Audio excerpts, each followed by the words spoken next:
السلام عليكم ورحمة الله تعالى وبركاته.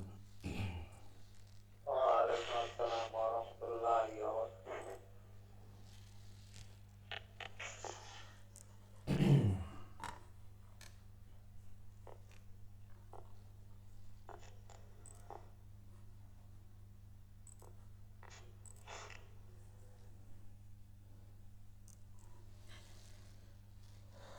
استغفر الله ربي من كل ذنب وأتوب إليه، لا حول ولا قوة إلا بالله العلي العظيم. استغفر الله ربي من كل ذنب وأتوب إليه، لا حول ولا قوة إلا بالله العلي العظيم. اللهم صل على محمد وعلى آل محمد كما صليت على إبراهيم وعلى آل إبراهيم إنك حميد مجيد. اللهم بارك على محمد وعلى آل محمد كما باركت على إبراهيم وعلى آل إبراهيم إنك حميد مجيد. أعوذ بالله من الشيطان الرجيم. بسم الله الرحمن الرحيم. رب زدني علما، رب زدني علما، رب زدني علما، رب يسر ولا تعسر وتمم علينا بالخير. رب اشرح لي صدري ويسر لي أمري واحلل عقدة من لساني يفقه قولي. আমরা গত ক্লাসের মধ্যে একটা গুরুত্বপূর্ণ নিয়ম পড়ছিলাম। এটা হচ্ছে কি, মনে আছে সবাই? থামার যে পদ্ধতিটা, শেষের হরফটা কেমন হবে, সাকিন করতে হবে নাকি কেমন হবে, টান হবে না কি নিয়ম হবে, এটা পড়াইছিলাম। মনে আছে? চারটা নিয়ম। জি। চারটা নিয়ম কেউ বলতে পারবে? এমন কারো হয়েছে? চারটা নিয়ম একদম বলতে পারবে, সিরিয়াল লাগবে না, কিন্তু চারটা নিয়ম বলতে পারবে কেউ?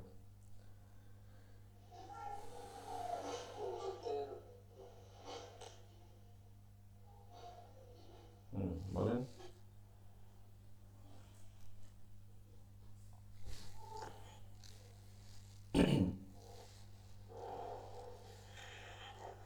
যদি লাস্টে দুই জাবার থাকে তাহলে এক জাবার বাদ দিয়ে এক জাবারকে টান দিয়ে করতে হবে। আর লাস্টে গোল গোলতা যদি থাকে তাহলে গোলতাকে হায়ের মতন করতে হবে। এখানে কিছু কিছু কথা আপনার বাদ চাইতেছে, একটু খেয়াল করেন ভালো করে। এক নম্বর হচ্ছে যে গোলতা ব্যতীত শব্দটা বলতে হবে, আর গোলতা বাদে যেটা বলেন, গোলতা ছাড়া। কারণ গোলতা দুই জবর থাকে, গোলতায় দুই জবর থাকে। এটা তো এমনি এমনিতে এরকম পড়ানো হয় না, গোলতায় দুই জবর থাকে। আপনি যখন বলতেছেন দুই জবর থাকলে তখন গোলতার প্রশ্ন আসে না। তো গোলতাটা হচ্ছে দুই জবর থাকুক বা যে কোনো হরকত থাকুক, ওটা দ্বিতীয় নিয়মে চলে আসবে। তাহলে প্রথম নিয়মে গোলতা বাদে হবে, কারণ যেহেতু দুই জবরটা সকল হরফের ক্ষেত্রে প্রযোজ্য, কিন্তু গোলতার ক্ষেত্রে প্রযোজ্য না। এখন গোলতা তো আমরা জানি, এর জন্য এই কথাটা বলা যে গোলতা বাদে যে কোনো হরফে দুই জবর যখন থামবো, আমরা ওয়াকফ করব, তখন এক আলিফ টেনে পড়তে হবে। দুই নম্বর নিয়মের মধ্যে যেমন হচ্ছে যে গোলতা থাকলে গোল হা পড়তে হবে, কথাটা এতটুকু হইলে কিন্তু প্রশ্ন থাকে, তাহলে আমি কি হরকত দিব? গোলতা থাকলে গোল হাতে সুকুন করে বা জসম করে পড়তে হবে, এই কথাটা ক্লিয়ার। যে গোল হাতও করব, সাথে সাথে যে হরকতই থাকুক সেটাকে কি করে পড়বো, জজম দিয়ে পড়বো, জজম দিয়ে পড়বো। এরপরে 3 নম্বর নিয়ম।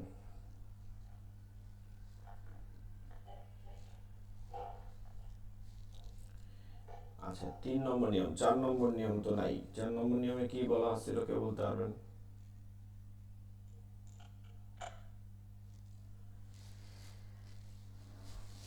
আচ্ছা একটা বিষয় হচ্ছে যে শেখার জন্য তো একটু আপনাদের সময় দিতে হবে, সময় না দিলে কাজ হবে না। ঠিক আছে, মূলত কনসেপ্ট শেখার জন্য কোনো বয়সের কোনো বিষয় না। অনেকে মনে করে আমরা অনেক বয়স হয়ে গেছে, চাকরি বাকরি করি, এত সময় কি। আর অনেকে দেখা যায় অনেক সময় প্রশংসা করে যে হুজুরে ভালো পড়ায় এটা বলে, কিন্তু নিজে পড়ে না এটা বলে না। সো আপনি এটা ধরে রাখতে হবে, ধরে রাখার জন্য নিজের পড়তে হবে। আর দেখেন যারা গত ক্লাসে ছিলেন না, আমাদের ভিডিওটা অবশ্যই দেখে নেবেন, স্পষ্ট আছে, ওখানে সাউন্ডটা সুন্দর হয়ে আছে। আগে তো ফ্যান চলতো, এখন ফ্যান চলে না, যেহেতু একটু সাউন্ডটা সুন্দর আসে। মূলত মাইক্রোফোন একটু অফ রাখেন আব্দুর রহমান ভাই, মাইক্রোফোন একটু অফ রাখেন, শব্দ আসে আপনার মাইক্রোফোন দিয়ে, মানে একটু খ্যাস খ্যাস শব্দ আসে। আচ্ছা অন রাখলে সমস্যা হয় না, কিন্তু ওই যে শব্দ আসে অনেকের মাইক্রোফোন দিয়ে, তখন সমস্যা হয়। আচ্ছা একটু খেয়াল করেন, আমরা 4টা নিয়ম পড়ছি, এই 4টা নিয়মকে হাতে বাঁধা ধরা পড়া যায়, মানে ওইখানে যে নিয়ম আছে এটা বাদে আমি মুখে মুখে পড়তে পারি। 1 নম্বর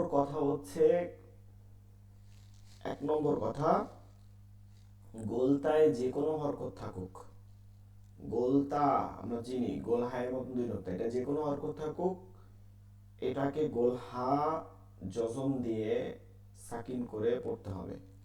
কথা শেষ, ক্লিয়ার? আমাদের প্রথম শর্ত হচ্ছে ওয়াকফ, মানে হচ্ছে থামা, ওয়াকাফ না, অনেকে ওয়াকাফ বলে।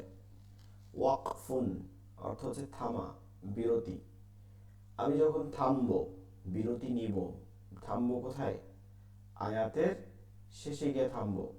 হ্যাঁ, অথবা আমি যে কোনো ভাষার ক্ষেত্রে যে কোনো সময় থামবো। যেমন ধরেন আপনারা এতদিন খেয়াল করেন না, এখন একটু খেয়াল করবেন, আমি দুরূদ শরীফ পড়তেছিলাম কিভাবে, একটু খেয়াল করেন। আল্লাহুম্মা সাল্লি আলা মুহাম্মাদ, এখানে দালে কি বলতেছিলাম? মুহাম্মাদ, দালে জজম দিতেছিলাম। মূলত দালে জজম নাই, দালে তো 2 পেশ আছে। তো এগুলো খেয়াল করেন, ওয়ালা আলি মুহাম্মাদ কামা সাল্লাইতা আলা ইব্রাহিম, এখানে থামছি দেখে এরকম টান দিছি, মিমে তো জজম নেই, ইব্রাহিম মা আছে, জজম নেই। ওয়ালা আলি ইব্রাহিম ইন্নাকা হামিদুম মাজিদ, দেখবেন মাজিদুন আছে, মাজিদ, আবার কলকলাও করছি। প্রত্যেকটা ক্ষেত্রে আমি এরকম, মানে চেষ্টা করার ক্ষেত্রে, বাইরের পড়ার ক্ষেত্রে বা হিসেবে এরকম করা। আমরা মানে যারা ভাষা ব্যবহার করে তার মধ্যেও কিন্তু এই একই ব্যবহার করতে হয়। হ্যাঁ, ধরেন আপনি যদি যে কোনো প্রশ্ন করেন বা করেন, এটার মধ্যেও ওই অক্ষগুলো রাখতে হয়, যে অক্ষগুলো নিয়মে রাখা লাগে। আর যেগুলো একদম জিন্সকে চেনানো লাগে বা কোনো একটা জিনিস নির্দেশনা লাগে, তখন এগুলো হরকতের প্রয়োজন। যেমন কাইফা হালুকা, এর অর্থ কি, মানে হচ্ছে তুমি কেমন আছো। এটা কিন্তু সকলের ক্ষেত্রে নয়, শুধুমাত্র পুরুষের ক্ষেত্রে। কাইফা হালু কি, কাফে যে দিলে হচ্ছে স্ত্রীবাচক শব্দের ক্ষেত্রে, মানে নারীদের ক্ষেত্রে এইটা এভাবে বলতে হয়। এখন যদি আমি বলি কাইফা হালুক, তাহলেও বলা শুদ্ধ। হ্যাঁ, এটা কিন্তু শুদ্ধ, অশুদ্ধ বলা যাবে না, ভালো করে বলে নেবেন, এটা অশুদ্ধ না। কিন্তু যাকে বলতেছেন সে স্ট্যান্ডার্ড জানে কিনা, মানে সে আরবি ভাষাভাষী কিনা। আর আপনি যে বলতেছেন আপনি কতটা যোগ্য আরবি ভাষাভাষী, মানে এটা বলার মানে হচ্ছে যে আপনি যাকে বলতেছেন সেও জানে যে আপনি পরিপূর্ণ জানেন, এবং যে বল সেও বুঝতে পারবে যে জানেন। যেমন অর্থাৎ একজন স্ত্রী একজন নারীর সাথে কথা বলতেছেন, তাকে জিজ্ঞাসা করতেছেন, সে জানে যে আপনি আরবি পরিপূর্ণ জানেন। এর জন্য এখানে অক্ষ করলেও অর্থটা আপনি কাইফা হালুকি, কাফে জেরের দিকেই বুঝাইছেন। হুম, তো মূলত এরকম প্রত্যেকটা বিষয়ে জজম দেয়া মানে যে নিয়ম অক্ষ করা ওই নিয়মই পড়ে, এবং যারা ভাষাভাষী মূল তারা এইভাবে শিখে। তো আপনারা ভালো করে খেয়াল করেন, 4টা নিয়ম খুব বেশি শীট দিয়ে পড়বেন, কিন্তু লেকচার শিট যারা পড়েন না বা না, আবার খেয়াল করেন এটা। 1 নম্বর হচ্ছে গোল হা থাকলে, গোল হায় যখন দেব, গোল তার উপরে ধরেন 2 জবর আছে, 2 জের আছে, 2 পেশ আছে, 1 জবর আছে, 1 জের আছে, 1 পেশ আছে, খাড়া জবর আছে, খাড়া জের আছে, উল্টা পেশ আছে, জজম আছে, তাজদিদ আছে। এই তো এগুলো ছাড়া তো আর কোনো চিহ্ন নাই। আরবি ভাষা ভাষীতে চিহ্নগুলো কি? জবর জের পেশ, এরপরে আবার তানবিন হয় 2 জবর 2 জের 2 পেশ, এবার খাড়া জবর খাড়া জের উল্টা পেশ, আর এটা কি জজম তাজদিদ। এইটার যে কোনোটা থাকুক না কেন গোলতা, গোল হাই জজম দিয়ে পড়তে হবে। 1 নাম্বার 2, যেহেতু গোলতার নিয়মটা আমরা পড়ছি, তাহলে এইটা বাদে মনে রাখবো, এটা বাদে, এটাতে একটা পড়ছি অলরেডি, এটা নিয়ম আসবে না এই পরেরটার মধ্যে।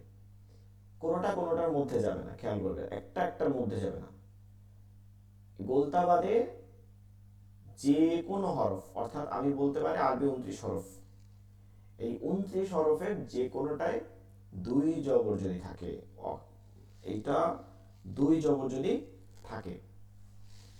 এখন শেষের হরফ বলতে কোনটাকে আমরা বুঝবো? শেষের হরফ কোনটা? শেষের হরফ মূলত হচ্ছে যেটা হরকত থাকে, যেটা হরকত থাকে। এখন আমরা অনেক সময় খালি আলিফ দেখি, খালি আলিফ কখনো হরফ না, ঠিক আছে, পরিপূর্ণ হরফ না। এটা মাদের হরফ, এটা হরফ কিন্তু এটা মাদের হরফ হিসাবে আসে। হ্যাঁ, এটা মাদের চিহ্ন হিসাবে আসে, ঠিক আছে, এটা মাদ হিসাবে আসে। এরপর ওয়াও, ইয়া, এগুলো আসে।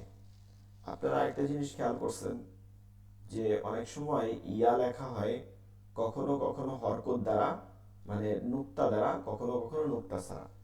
খেয়াল করবেন, এখন থেকে খেয়াল করেন, আপনারা অনেক সময় দেখবেন যে ইয়াতে নুক্তা আছে, 2 নুক্তা, আবার ইয়াতে নুক্তা নেই, এভাবে লেখা হয় না, 2টা ইয়া। এটার মূল বিষয়টা হচ্ছে যে ইয়াতে হরকত হয়, ঠিক আছে, যে ইয়াতে হরকত হয় সেই ইয়ার ক্ষেত্রে, এবং যে ইয়াতে জজম আছে মাদ হিসাবে পরিপূর্ণ, মানে ওইটা কোনো একটা শব্দের অংশ হিসাবে মাদ হিসাবে যায়, তখন ওইটা নুক্তা বলা হয়। কিন্তু যেটা পরিবর্তন ঘটে, অর্থাৎ মাদের আলামত হিসাবে দেয়া হয়, কোনো হরকত গ্রহণ করবে না, এটা কোনোভাবেই, ওইটার জন্য ইয়াটা খালি থাকে।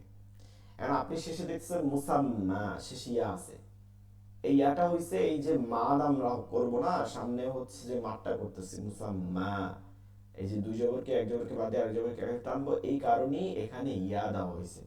মানে এখানে আলিফ দেওয়ার কথা ছিল, কিন্তু এটাকে আগের এরাবের, আগের শব্দের কারণে পরবর্তী শব্দের শেষের হরফের পরিবর্তন ঘটে, এটা কি এরাব বলে, এরাব দিয়ে পড়া এটাই বলে। এই যে এটার পরিবর্তনটা ঘটছে, এই বিষয়গুলো খেয়াল করতে হবে। তো আমরা তো জটিল করবো না, সোজা বিষয়। শেষের হরফ যদি খালি থাকে সেটা কিন্তু কোনো হরফ না, যেটাকে অক্ষ করব ওইটা যেটার উপর কি থাকবে, হরকত থাকবে, ঠিক আছে, যেটার উপর হরকত থাকবে। গোলতার ক্ষেত্রে গোলতাই শেষে থাকে এবং ওইটার উপর হরকত থাকে। 2 জবরের ক্ষেত্রে এর পরে আরেকটা হরফ সবসময় থাকে, আলিফ ও ইয়া, যেটা খালি। তাহলে 2 জবরটাই হলো আমরা অক্ষ করব।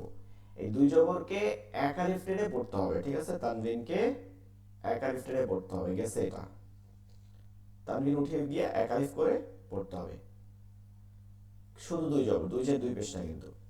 নাম্বার 3, শেষের হরফ খালি আছে, শেষ হরফ কি আছে, খালি আছে। আর এইমাত্র যেটা বলছে একটার মধ্যে ঢুকবে না, 2 জবর থাকতে পারবে না। 2 জবরটা তো অলরেডি আমরা একটা নিয়মে পড়ছি, 2 জবর হইলে আপনি এখানেও পড়তে পারবেন, এক নিয়মের মধ্যে টেনে নিয়ে আসে। তো এটাকে আমরা এভাবে বলি যে শেষের হরফ খালি থাকবে, তার আগে 2 জবর বাদে, 2 জবর হলে তো অলরেডি 1 আলিফ টান হবে। 2 জবর বাদে অন্য কোনো হরকত যদি হয়, যেমন ধরেন জবর জের পেশ, এগুলো তো টান হয় না। এরপর খাড়া জবর খাড়া জের উল্টা পেশ, এগুলো যদি হয়, যেগুলো টান হয় সেগুলো হয়, শেষে খালি আছে, তাহলে সদা সর্বদা কি করবো, 1 আলিফ টেনে পড়তে হবে। এখানে আমরা অনেকে ভুল করি, ঠিক আছে। কফে জবর আছে, শেষে ইয়া আছে, এখন আমরা কি পড়বো বুঝতেছি না। শেষের হরফটা খালি আছে, তার আগের হরকতটা আছে শেষের হরফের আগে কফের উপরে, এবং এটা আছে জবর, এইটাকে আমরা জজম দিব না, কারণ কি, শেষের হরফ ধরে পড়বো, শেষের হরফ যেহেতু খালি তাহলে এটাকে একালিফ টেনে পড়বো, এটাকে একালিফ টেনে পড়বো। আর দুই জবর থাকলে একালিফ টেনে পড়তে হতো। 3 নম্বর নিয়ম হচ্ছে এই উপরের তিনটা বাদে, এই উপরে যে তিনটা আছে, 1 নম্বর গোলতা, 2 নম্বর দুই জবর, 3 নম্বর হচ্ছে শেষের হরফ খালি, তিনটা বাদে যত রকম অক্ফ পাবো, যেমন শেষের হরফটা গোলতা হইল না, খালি কোনো হরফ হইল না, এবং শেষের হরফটা মানে দুই জবরও হইল না, এই তিনটা বাদে যখন যখন দেখলাম যে জবর আছে, জের আছে, পেশ আছে, খারা জবর আছে, খারা জের আছে, উল্টা পেশ আছে, তারপর হচ্ছে দুই জের আছে, দুই পেশ আছে, দুই জবর তো হবে না, এবং গোলতা হইল না, এবং জজম আছে, তাজদিদ আছে, সদা সর্বদা এটাকে জজম দিয়ে পড়তে হবে। ঠিক আছে, সদা সর্বদা জজম দিয়ে পড়তে হবে। এই সব থেকে ওয়াকফ বেশি হচ্ছে 4 নম্বর নিয়মে গিয়া। তারপরে আমরা ওয়াকফ বেশি পাই হচ্ছে আমরা এই যে গোলতায় জজম, গোলহায় জজম, এটা 3 নম্বর হচ্ছে দুই জবরে একালিফ টেনে পড়তে হয়। 4 নম্বরে গিয়ে আমরা সব থেকে কম ওয়াকফ পাই হচ্ছে যে শেষে একালিফ টেনে পড়তে হয়। এইগুলোর সাথে কয়েকটা নিয়ম, এই যে টিকা, এটা সংশ্লিষ্ট। এক হচ্ছে শেষের হরফটা যখন কলকলা হবে, কলকলার হরফ কফ ত ব্যাজিম দাল, কফ ত ব্যাজিম দাল, এগুলো যখন হবে তখন আপনি যখন ওয়াকফ করতেছেন, এবং ওই ওয়াকফটা যত 4 নম্বর নিয়ম, মানে জজম দিচ্ছেন, অন্যগুলো তো না, আমরা তো জানি কলকলা হয় জজম হয়ে, তখন আমাকে কলকলা করতে হবে, এটা একটা নিয়ম, তখন আমাকে কলকলা করতে হবে। এবং আরেকটা বিষয় হচ্ছে যে শেষের হরফটায় জজম দেওয়ার পরে তার আগে একালিফ যে মাঠটা আসিল, একালিফ মাঠটা চলমান থাকতো, যদি আপনি সামনে চলে যাইতেন তাহলে একালিফ যেরকম একালিফ রাখতাম, কিন্তু শেষের হরফটা যখন আপনি থামছেন, ওয়াকফ করছেন, তখন তার আগের একালিফ টানটা 3 আলিফ হয়ে যাবে। মূলত এইটার শর্ত হচ্ছে, 3 আলিফের শর্তই হচ্ছে সামনে ওয়াকফ করা।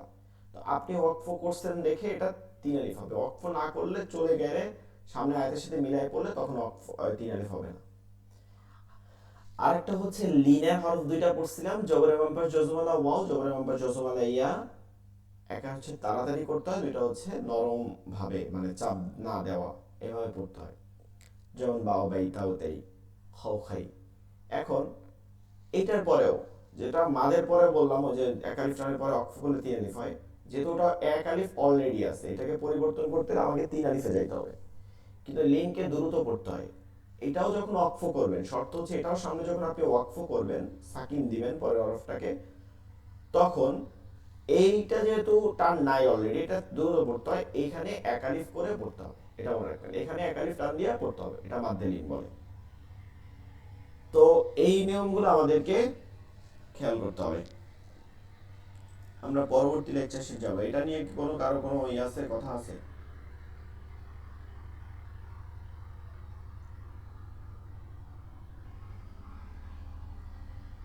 এই যে আমরা এইমাত্র বললাম ওয়াকফের নিয়ম, এটা নিয়ে কোনো কথা আছে, কারো বুঝতে সমস্যা আছে কোনোটা?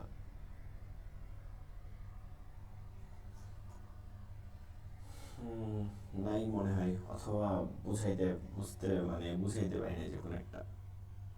একটা জিনিস হচ্ছে যে আমরা যারা কনসেপ্ট পড়ি, কনসেপ্ট পড়ার মধ্যে একটা হচ্ছে শুদ্ধ হয় না, আর একটা হচ্ছে যে শুদ্ধ তো হয়ই না, অনেক সময় শুদ্ধ হয় না, সাথে সাথে আবার আরও বেশ কিছু জিনিস হয়, সেটা হচ্ছে যে মানে পড়া শুনলেও মাধুর্যও থাকে না। এটা হচ্ছে শুদ্ধ হইলে অনেক সময় মাধুর্য থাকে না, সেটা হচ্ছে যে তাসবিহ পড়তেছি কিন্তু ওয়াকফ করতেছি মন গড়া, কোনো জায়গায় গিয়া আলহামদুলিল্লাহ, এখানে এখানে তো আমরা মুখস্থ করাই, এর জন্য আমাদের ভুল হয় না। যেগুলো মুখস্থ না সেগুলো মন মতন করতেছে, দেখবেন যে যারা তাসবিহ জানে তারা দেখে দেখে মন মতন করতেছে। তো মূলত এই ওয়াকফের নিয়মগুলো আমরা অনেক সময় এটা বুঝি যে এরকম অনেকে বলে, হুজুর আগে তো এত কিছু শেখা লাগবে না, তাসবিহ শেখা লাগবে না, আগে তো এত কিছু করি নাই, এখন নতুন নতুন শুনি তাসবিহ শেখা লাগবে, এইটা পারা ওইটা লাগে। মূলত আগেও শেখা লাগতো, আগেও ছিল, আমাদের সহজলভ্য ছিল না, আমাদের এরকম মানে এত বেশি পরিমাণে হাফেজ বা আলেম ছিল না, বা যোগাযোগ ব্যবস্থা তো উন্নত ছিল না, মাদ্রাসা কম ছিল, সব মিলাইয়া এটা কম ছিল। এখন এটা সহজলভ্য হয়েছে। তো এর জন্য আমাদের শেখাও জরুরত। আমাদেরকে প্রশ্নের আমাদের হাসরের দিন উত্তরও দিতে হবে। আর একটা বিষয় হচ্ছে যে এগুলো কি রাসূল সাল্লাল্লাহু আলাইহি সাল্লামের জমানায় ছিল না? এটা আমরা অনেক সময় কনফিউশনে ভুগি। রাসূল সাল্লাল্লাহু আলাইহি সাল্লামের জমানায় কি ছিল না? মূলত কোরআন তাজবিদকে বেস করে কোরআন হয় নাই, এটা মনে রাখবেন, ভালো করে খেয়াল করেন। আবার কনফিউশনে ভুলেন না, ঠিক আছে? আমি অনেক সময় একবার জুমায় আলোচনা করছি, আমি একটা কথা বলছি, গিয়ে আসি আরেকটা কথা প্রচারণ করতেছে যে হুজুর এটা বলছে, তো আমি এরপরে আরেকজনের মতো হুজুর এই কথা বলছে, আমি পরে তাকে জিজ্ঞেস করলাম আপনি এই কথা মানে খেয়াল করে নাই, কথার আগের আর পিছন কথা মিলায় নাই, ঠিক আছে? যতটুকু তার খেয়াল করা অতটুকু সে খেয়াল করে এটা প্রচার করতেছে। ভালো করে খেয়াল করেন, আমি এটা বলতেছি না যে তাজবিদ লাগে না। তাজবিদের উপর কোরআন শরীফ হয় নাই, কোরআনের উপর তাজবিদ তৈরি হয়েছে। হ্যাঁ, আরবি ব্যাকরণের উপর কি হয় নাই? কোরআন হয় নাই, কোরআনের উপর আরবি ব্যাকরণ হয়েছে। সোজা কথা বুঝেন। মাদ্রাসাকে বেস করে কোরআন তৈরি করা হয়েছে এরকম কিন্তু না। মাদ্রাসাতে যে মাদ্রাসা হবে, মাদ্রাসার মূল কিতাব হবে হচ্ছে কোরআন, এর জন্য আমরা একটা কোরআন বানাই, এরকম কি হয়েছে? হয় নাই। কোরআনকে সংশ্লিষ্ট করে সকল কিছু তৈরি হয়েছে।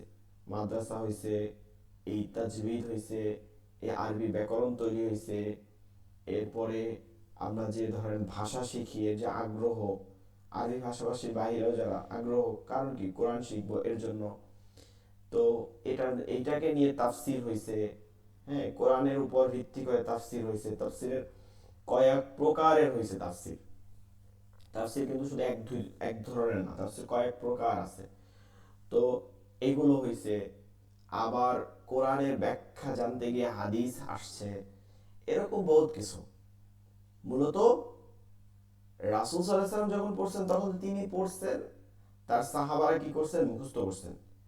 যেইভাবে যেইভাবে তারা ওয়াকফ করছেন, থামছেন, রাসূল সাল্লাল্লাহু আলাইহি ওয়াসাল্লাম যেভাবে থামছেন সেভাবে সেভাবে ওয়াকফ করছেন, সেভাবে থামছেন। পরবর্তী রাবীর কাছে সেভাবে বর্ণনা করছেন। এই বর্ণনা পদ্ধতির উপর বেস করে যে এটা যেন সবাই পড়তে পারে, এভাবে তো আর মনে রাখা সম্ভব না। এটা যখন এটা সকলের কাছে যাবে, কোটি কোটি মানুষ যায়, তখন যারা এটাই করে, তখন এটা তাজবিদের আকার তৈরি হয়েছে যে ওয়াকফটা করবে কোন কোন নিয়মে। আপনি যদি দেখেন যে আমরা আমরা যে ওয়াকফ আজকে পড়ি, আমাদের কাছে আমি যে পড়াইছি, এটা অন্য অন্য বইতে পড়লে দেখবেন যে অনেক বেশি ঘুরাইয়া পেঁচাই অনেক রকম দিছে, তা আমি 4টা নিয়মের মধ্যে নিয়ে আসছি। সো এইভাবে মানে দিনে দিনে এটা উন্নত করে, কেউ আরেকটাকে আরো ই করে, যেভাবে বুঝেন। তো মূলত আমাদেরকে এই অনুযায়ী পড়তে হবে। রাসূল সাল্লাল্লাহু আলাইহি ওয়াসাল্লাম যেই অনুযায়ী পড়ছেন এটা যদি পড়তে চান তাহলে এই অনুযায়ী পড়তে হবে। এইটা পড়লে রাসূল সাল্লাল্লাহু আলাইহি ওয়াসাল্লামের জওয়ানে যেভাবে কোরআন পড়ছেন এভাবেই আমরাও পড়তে পারবো। এর জন্য গুরুত্বহীন মনে করা না, গুরুত্ব দেয়া। 14 নম্বর লেকচার শিট, সকল প্রকার মাদের বিবরণ, ম্যাথস। আচ্ছা, সকল প্রকার মাদের বিবরণ, মাদ অর্থ কি মনে আছে? কেউ বলতে আর মাদ অর্থ, মাদ অর্থ কি কারো মনে আছে? মাদের হরফ কয়টা, হরকত কয়টা পড়ছিলাম, কারো মনে আছে এগুলো?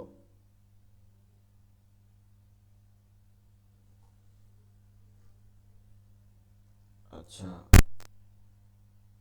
আমার কথা কি শোনা যাইতেছে? মাদের হরফ হুজুর তিনটি, আলিফ ওয়া ইয়া। মাদের হরফ মূলত তিনটি, জবরের বাম পাশে খালি আলিফ, জের বাম পাশে জজম আলিফ, পেশের বাম পাশে জজম লাম। এইভাবে বলা, ঠিক আছে? আলিফ আও ইয়া মূলত বললে অনেক কথা ক্লিয়ার হয় না। আলিফ আও ইয়া হরফে জাইদা, আলিফ আও ইয়া হরফে ইল্লাত, আলিফ আও ইয়া মাদের হরফ বা আলামত, কিন্তু মূল কথা হচ্ছে জবর যখন হবে তার বাম পাশে খালি আলিফ হইলেই মাদ হবে, এছাড়া আলিফ মাদ না। আচ্ছা, এইটা আমরা 10 নম্বর লেকচার শিটে পড়ছিলাম, আবার এটাকে একটু রিপিট করে ভালো করে খেয়াল করেন। মাদ অক্ষর টেনে পড়া, টানা, স্বরকে দীর্ঘ করে পড়া। যেমন আমরা যেমন মা বলি এটাকে মা এভাবে বলতে পারি, এটাকে দীর্ঘ করা। মাদের মাখরাজ হচ্ছে মুখে খালি জায়গা, কোনো জায়গায় বাজানো যাবে না, নাকের মধ্যে নেওয়া যাবে না, কোনো জ্ঞান জ্ঞান গুনগুন করা যাবে না, স্পষ্ট ভাষায় উচ্চারণ করে পড়া। মাদের হরফ মূলত তিনটা, জবরের বাম পাশে খালি আলিফ জেরের বাম পাশে জজমালা ইয়া, পেশের বাম পাশে জজমালা ওয়াও। এই তিনটা শর্ত, তিনটা হরফ মিললে এক আলিফ টেনে তার ডান দিকের যে হরকত গুলো হচ্ছে জবর, জের এবং পেশ, এই তিনটা এক আলিফ টেনে পড়তে হয়। মাদের হরকত হচ্ছে তিনটা, এটার সংক্ষিপ্ত রূপকে মাদের হরকত বলে। খারা জবর খারা যে উল্টা পেশ, এগুলো মাদের হরকত, এগুলোকে এক আলিফ টেনে পড়তে হয়। এরপর হচ্ছে আপনার লিনের হরফ। লিন অর্থ দ্রুত পড়া, নরম আওয়াজে দ্রুত করে পড়া। লিনের হরফ দুইটি, জবরের বাম পাশে জজমালা ওয়াও, জবরের বাম পাশে জজমালা ইয়া। লিনের হরফ, লিনের হরফ হইলে নরম আওয়াজে তাড়াতাড়ি করিয়া পড়তে হয়, নরম আওয়াজে তাড়াতাড়ি করে পড়তে হয়। আচ্ছা, এই যে মাদ, পুরো মাদ টান, এটাকে দুইটা ভাগে ভাগ করা হয়েছে। একটা হচ্ছে মাদ্দে আসলিয়া, একটা হচ্ছে মাদ্দে ফারঈ। আমরা বলি না এটা কি আসল, আমরা বলি বাংলায় কি এটা কি আসল।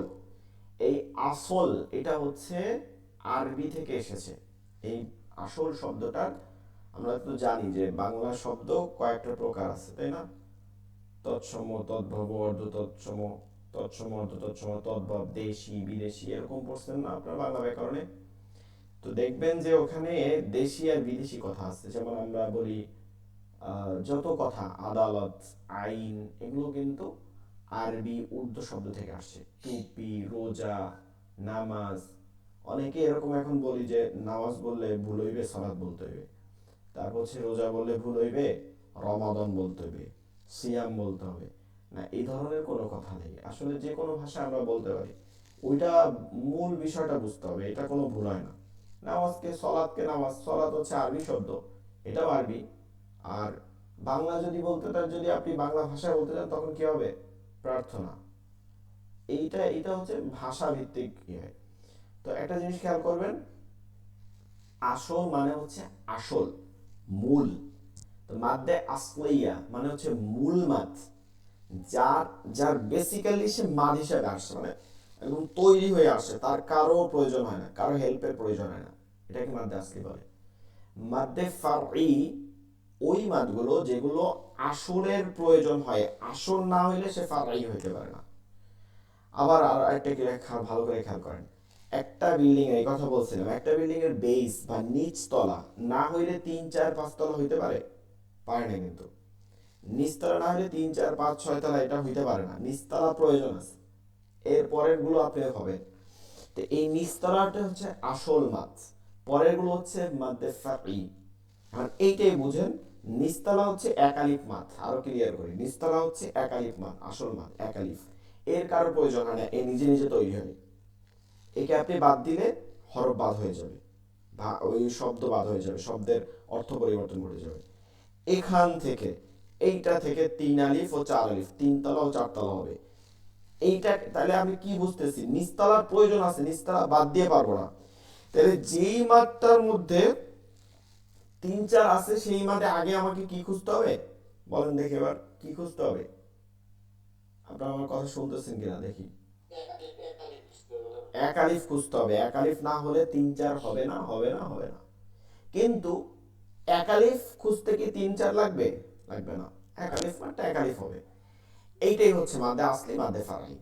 এখন আমরা এই মাদ্দে, এই আসলি ফারঈ দুইটাই পড়বো, কিন্তু অলরেডি আমরা আসলি গুলো পড়ে আসছি। এখানে দেখবেন অলরেডি আমরা আসলি গুলো পড়ে আসছি। এখন সকল প্রকার মাদের দুইটা অংশ, এটা একটা হচ্ছে আসলি মাদ, একটা হচ্ছে ফারঈ মাদ। আচ্ছা, আকসাম, আকসাম অর্থ প্রকারভেদ, কাইন্ডস। তো আকসাম মাদের প্রকারভেদ, আকসামুল মাদ্দু মাদের প্রকারভেদ, মাদ মোট 10 প্রকার। ঠিক আছে, মাদ মোট 10 প্রকার। এক আলিফ মাদ 3 প্রকার, এক আলিফ মাদ 3 প্রকার। আমি আপনাকে এক আলিফ মাদের আপনার হচ্ছে দুইটা প্রকার, তিনটে প্রকার বলে দিই, তারপর আমরা যাই, তাহলে আপনি বুঝতে পারবেন। আমরা মাদের হরফ ও মাদের হরকত পড়ছি, জবরের বাম পাশে খালি আলিফ, জের বাম পাশে জজমালায় পেশে বাম পাশে জজমালা, খারা জবর খারা উল্টা পেশ পড়ছি না?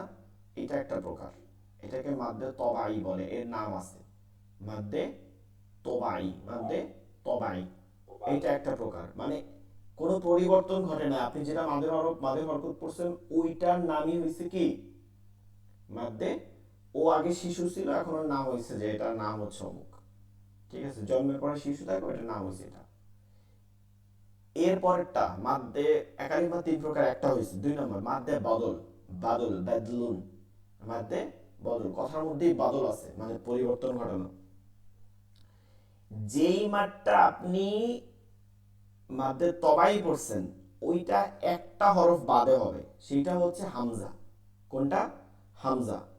হামজায় যদি ধরেন হামজার পরে একটা খালি আলিফ আছে, হামজার পরে একটা জজমালা আছে, হামজার পরে একটা জজমালি আছে, এই যে মাঠটা হইতেছে, আবার হামজায় খারাজ খারাজে উল্টা বেশ আছে, এই হামজা সংশ্লিষ্ট যত মাদ আছে এক আলিফের, এইটা একই রকম থাকবে, ওই মাদে তবাই মতো থাকবে, কিন্তু নামটা পাল্টাবে, মাদ্দে বদল হবে।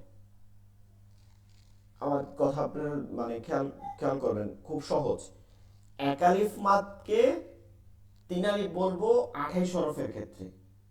হ্যাঁ, 28 আরো একটা বলতে হয়, আলিফ যেহেতু কোনো হরকত হয় না, 27 হরফের ক্ষেত্রে একটা যাবে হামজা। এই হামজাটা হবে মাদ্দে বদল, একই নিয়ম হবে, একই টান হবে, কিন্তু নাম হবে মাদ্দে বদল। কথা কি বুঝতে পারতেছেন? হামজাকে হামজা হরকতকে যখন মাদ হিসাবে টানা হয় একালিফ, এটার নাম হয় হচ্ছে মাদ্দে বদল, বাকিগুলো মাদ্দে তবাই। দুইটা গেছে। আরেকটা এইমাত্র বলছিলাম লিনের হরফ দুইটা, এর পরের হরফে যখন ওই 4 নম্বর নিয়মে অক্ফ করার সময় সুকুন দিবে, সাকুন করব, জজম দিব, তখন এটা একালিফ টানতে হবে।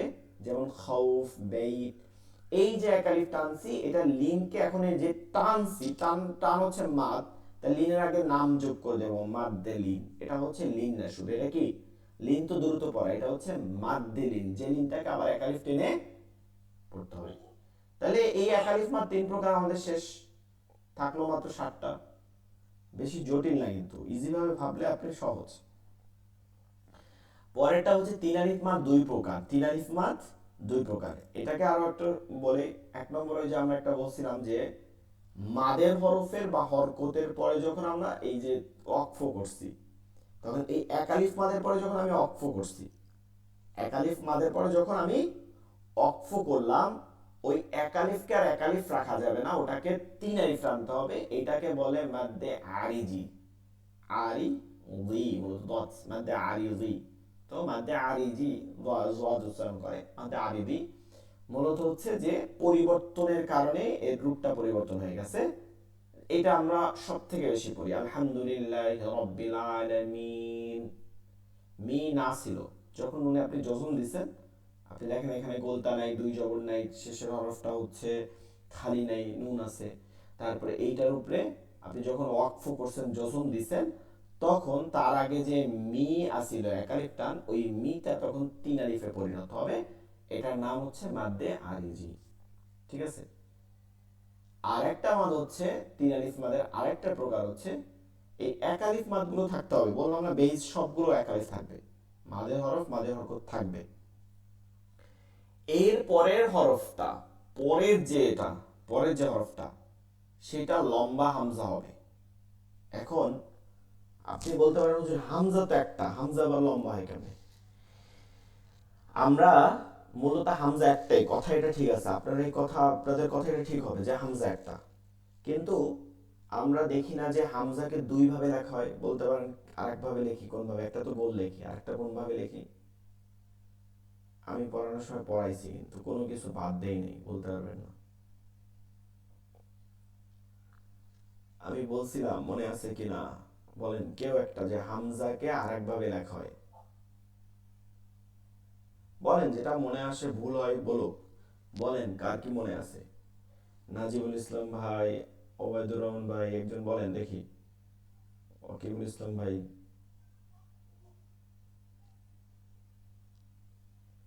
কারো মনে নাই? আব্দুর রহমান ভাই,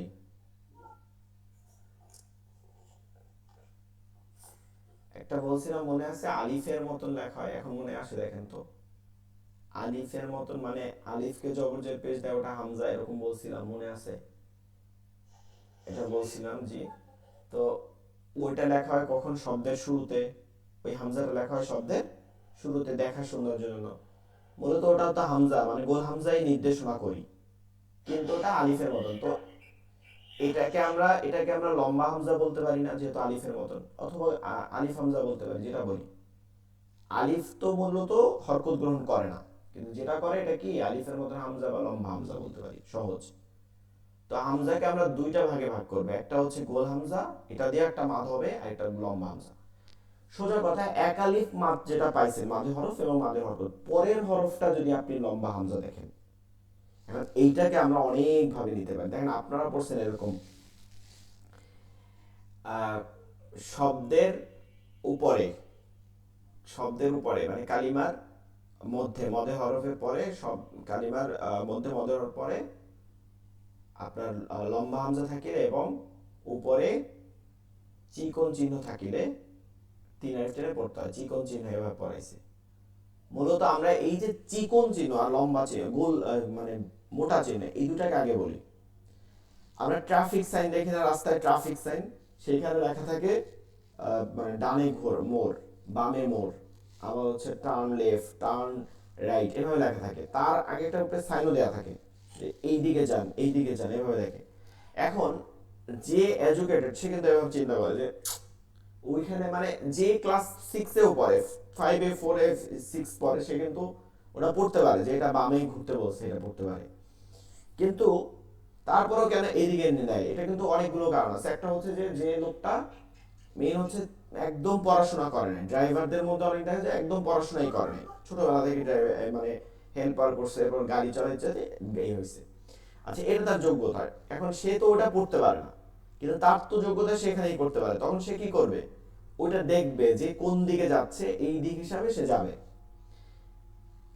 যে তাজবিদ পড়তে পারে না, যে তাজবিদ জানে না, তার জন্য ওই চিহ্ন। আর যে তাজবিদ জানে, তার জন্য এই চিহ্ন না। যদি এই চিহ্ন ধরেন কথার কথা মুছে যায়, নিচে লেখা থাকে, এখন ওই যে ব্যক্তি চিহ্ন দেখেই চলছে, সে কিন্তু এইখানে অ্যাক্সিডেন্ট করবে। কিন্তু যে ব্যক্তি এই চিহ্ন জানে, পড়তেও পারে, সে কিন্তু কখনো অ্যাক্সিডেন্ট করবে না। তো যে ব্যক্তি আপনাদের মধ্যে যারা ওই চিহ্ন দেখে পড়বেন, সে অ্যাক্সিডেন্ট করবেন কেমনে? তিন আলিফ সব মাদের ক্ষেত্রে কিন্তু এই চিহ্ন ব্যবহার হয় না। যেমন এই যে মাদ্দা আরজি, এর ক্ষেত্রে চিহ্ন ব্যবহার হয় না, মানে এখানে তিনের টান দিতে হবে না, তিনের টান কি দিতে হবে, তিন আলিফ টান দিতে হবে। তো এগুলো আমাদের খেয়াল করা, তিনের টান কিন্তু আমাদেরকে কি করতে হবে, দিতে হবে। কিন্তু আরেকটা আমাদের ক্ষেত্রে চিহ্ন ব্যবহার হয়েছে। আবার আপনি দোয়া খুলবেন, দোয়ার মধ্যে চিহ্ন নাই, কারণ আপনি করবেন কেন? এই যে আমি দুরূদ শরীফের মধ্যে ওয়ালা আলি মুহাম্মদ বলতেছি, আর আপনি তো কনফিউশন আছেন, এই জায়গা তো আমি দেখি নাই তিন আলিফের দাগ কেমনে দিব। এখন আপনি যখন তাসবিহ পড়বেন, তখন পুরো কোরআন শরীফ হোক, আরবি হোক, দোয়া হোক, সব আপনি পড়তে পারবেন। হ্যাঁ, সব আপনি পড়তে পারবেন। তাহলে কিভাবে পড়বো? সহজ বিষয়, আপনি এক আলিফ মাদ দিচ্ছেন, এরপরে লম্বা হামজা হবে। লম্বা হামজা মানে কি, আলিফে যেটা জবর জের পেশ দিয়ে হামজা বুঝায়, এইটাকে বলে লম্বা হামজা। এক আলিফ মাদের পরবর্তী হরফটা এটা হবে, তখন এটা তিন আলিফ টেনে পড়তে হবে। আমি উদাহরণস্বরূপ এই দুরূদ শরীফ পড়তেছিলাম না, ওয়া আলা উপরে, ওয়া আলা উপরে, কোন উপরে, কারো উপরে, ওয়া আলা আলি মুহাম্মদ, মুহাম্মদ সাল্লাল্লাহু আলাইহি সাল্লামের পরিবারের উপরে, আলি মুহাম্মদ, এই আলি আলাদা শব্দ, এর জন্য আলির আলাদা শব্দ দেখে শব্দের শুরুতে প্রথমটা হামজা হয়, লম্বা হামজা না, আপনি শব্দ আলাদা করতে পারবেন না। আপনি জাস্ট এইটা মনে রাখেন। আমি যদি আপনারা শব্দ আলাদা করতে পারতেন, তাহলে এরকম পড়াইতে পারতাম যে মাত্রা হবে শেষে, পরবর্তী শব্দের শুরুতে হামজা হইলে, পরবর্তী শব্দের শুরুতে হামজা হয় লম্বা হামজা সবসময়। তো ওইটা লাগবে না, আপনি সহজ করেন।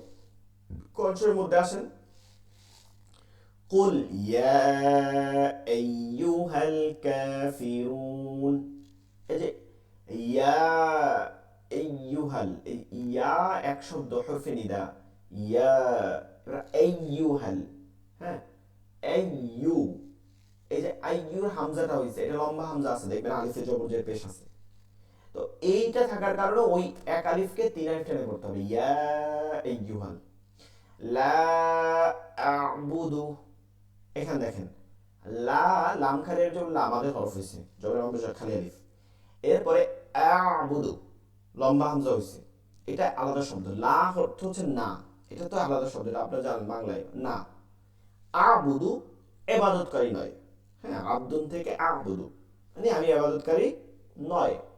এখন দুইটা শব্দ, এর জন্য এখানে লা আবুদু ওই সামনে লম্বা হামজা থাকার কারণে এইটাকে একালিফকে তিন আলিফ টেনে করতে হবে, এটাকে বলে মাদ্দে মুনফাসিল। তাহলে তিন আলিফ মাদ দুইটা পাইলাম। একটা হচ্ছে যেটা একালিফ মাদের পরে ওয়াকফ করব, থামবো, পাবো কোথায় বলেন দেখি, কারো মাথায় আসে কোথায় পাবো এটা? শুধু এটা পাবো আয়াতের শেষে পাবো। ওয়াকফ করে কোথায়? আয়াতের শেষে। তাহলে এই মাঠটা কখনো আয়াতের মধ্যে পাই না, এটা কোথায় পাই? আয়াতের শেষে। আর পরে যে মাঠটা আছে যেটা হামজা হয়, এটা কখনো আবার আয়াতের শেষে পাই না। কেন পাই না আয়াতের শেষে? কারণ এটা তো পরবর্তী শব্দ চলমান থাকে, পরবর্তী শব্দ না আসলে, ওই শব্দের শুরু হামজা না আসলে তো আমরা এটা টানতে পারবো না। তো এইটা থাকে সবসময় শব্দের শুরুতে, মাঝে, এই সব জায়গায়।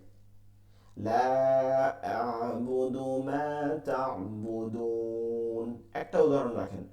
লা মাদে মুনফাসিল, লা আ'বুদু মা তা'বুদুন, মাদে আরজি, বুদুন। তাহলে একটা আয়াতের মধ্যে দুইটা উদাহরণ পাইছি না? এটা কি কঠিন? কেউ বলতে পারবেন এই দুইটা নিয়ম লাস্ট যেটা পড়াইছি, কেউ বলতে পারবেন যে তিনের টানবো কখন কখন?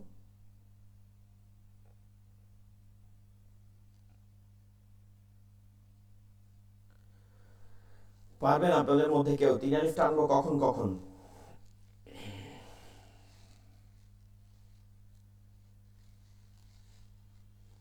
দেখি বলেন কেউ, পেঁচে হুঁচে যেভাবে পারেন দেখি না বলতে পারেন কিনা কেউ।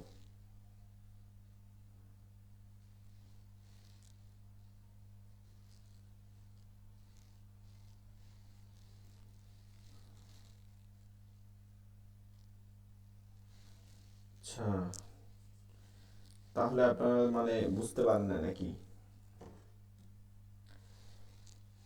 এরপরে চার আলিফ মাদ পাঁচ প্রকার। চার আলিফটা হচ্ছে পাঁচ ভাবে পড়তে হবে, পাঁচ ভাবে। চার আলিফ মাদটা পাঁচটা নিয়মে পড়তে হবে। চার আলিফ মাদ পাঁচ প্রকার। এটা আমরা সামনে লেকচার শিট থেকে বুঝবো, যেহেতু এটা ওভাবে আপনাদেরকে বুঝাইলে আসলে বুঝতেছেন না। তো টোটাল হচ্ছে 10 প্রকার। এক আলিফ মাদ 3 প্রকার, তিন আলিফ মাদ 2 প্রকার, আর চার আলিফ মাদ 5 প্রকার। এই নামগুলো আপনারা মুখস্থ করে নেবেন, ঠিক আছে? নামগুলো: এক, মাদে তবাই, তবাই বা তবাই আইন দিয়ে হবে, মাদে তবাই। এরপর হচ্ছে মাদে বদল, এক আলিফ মাদ 3 প্রকার, মাদে তবাই, মাদে তবাই আপনার বাংলায় মুখস্থ করতে পারেন। মাদে তবাই, মাদে বদল, মাদে লিন, মাদে তবাই, মাদে বদল, মাদে লিন, মাদে তবাই, মাদে বদল, মাদে লিন। এক আলিফ মাদ 3 প্রকার, মাদে তবাই, মাদে বদল, মাদে লিন।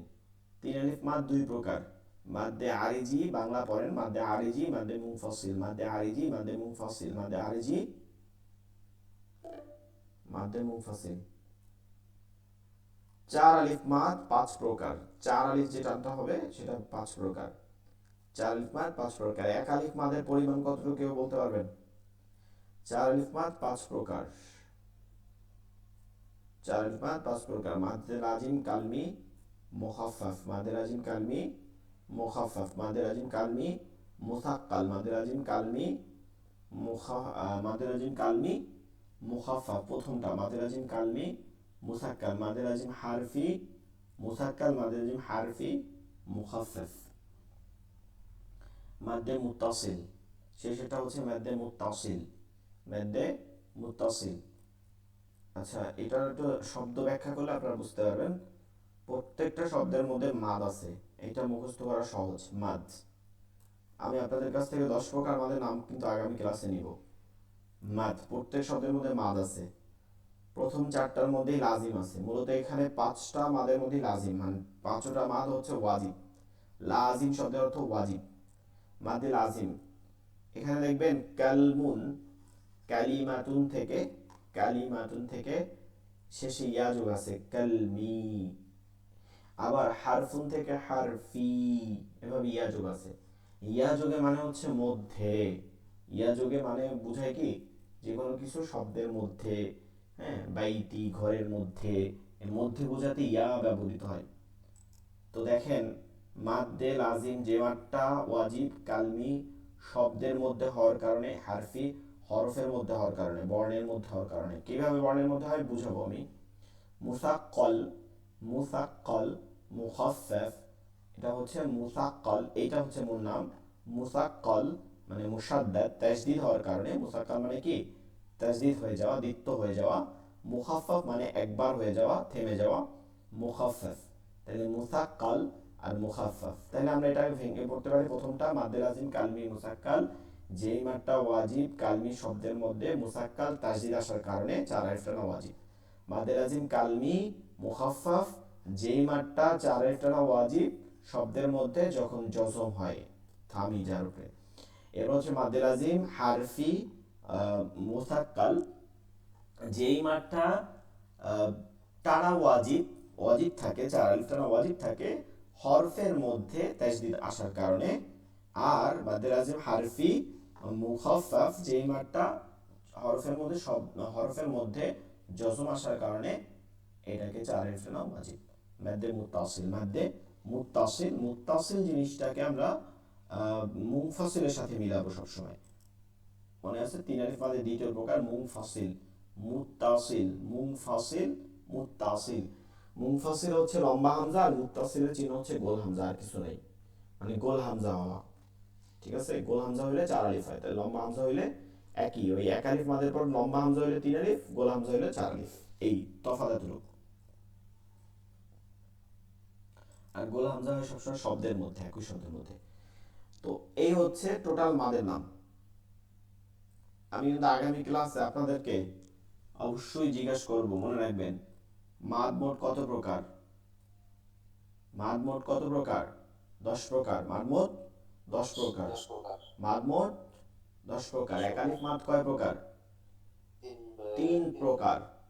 এক আলিফ মাদ 3 প্রকার। 3 আলিফ মাদ 2 প্রকার। আর হচ্ছে 4 আলিফ মাদ 5 প্রকার। এক আলিফ মাদের নামগুলো কি কি?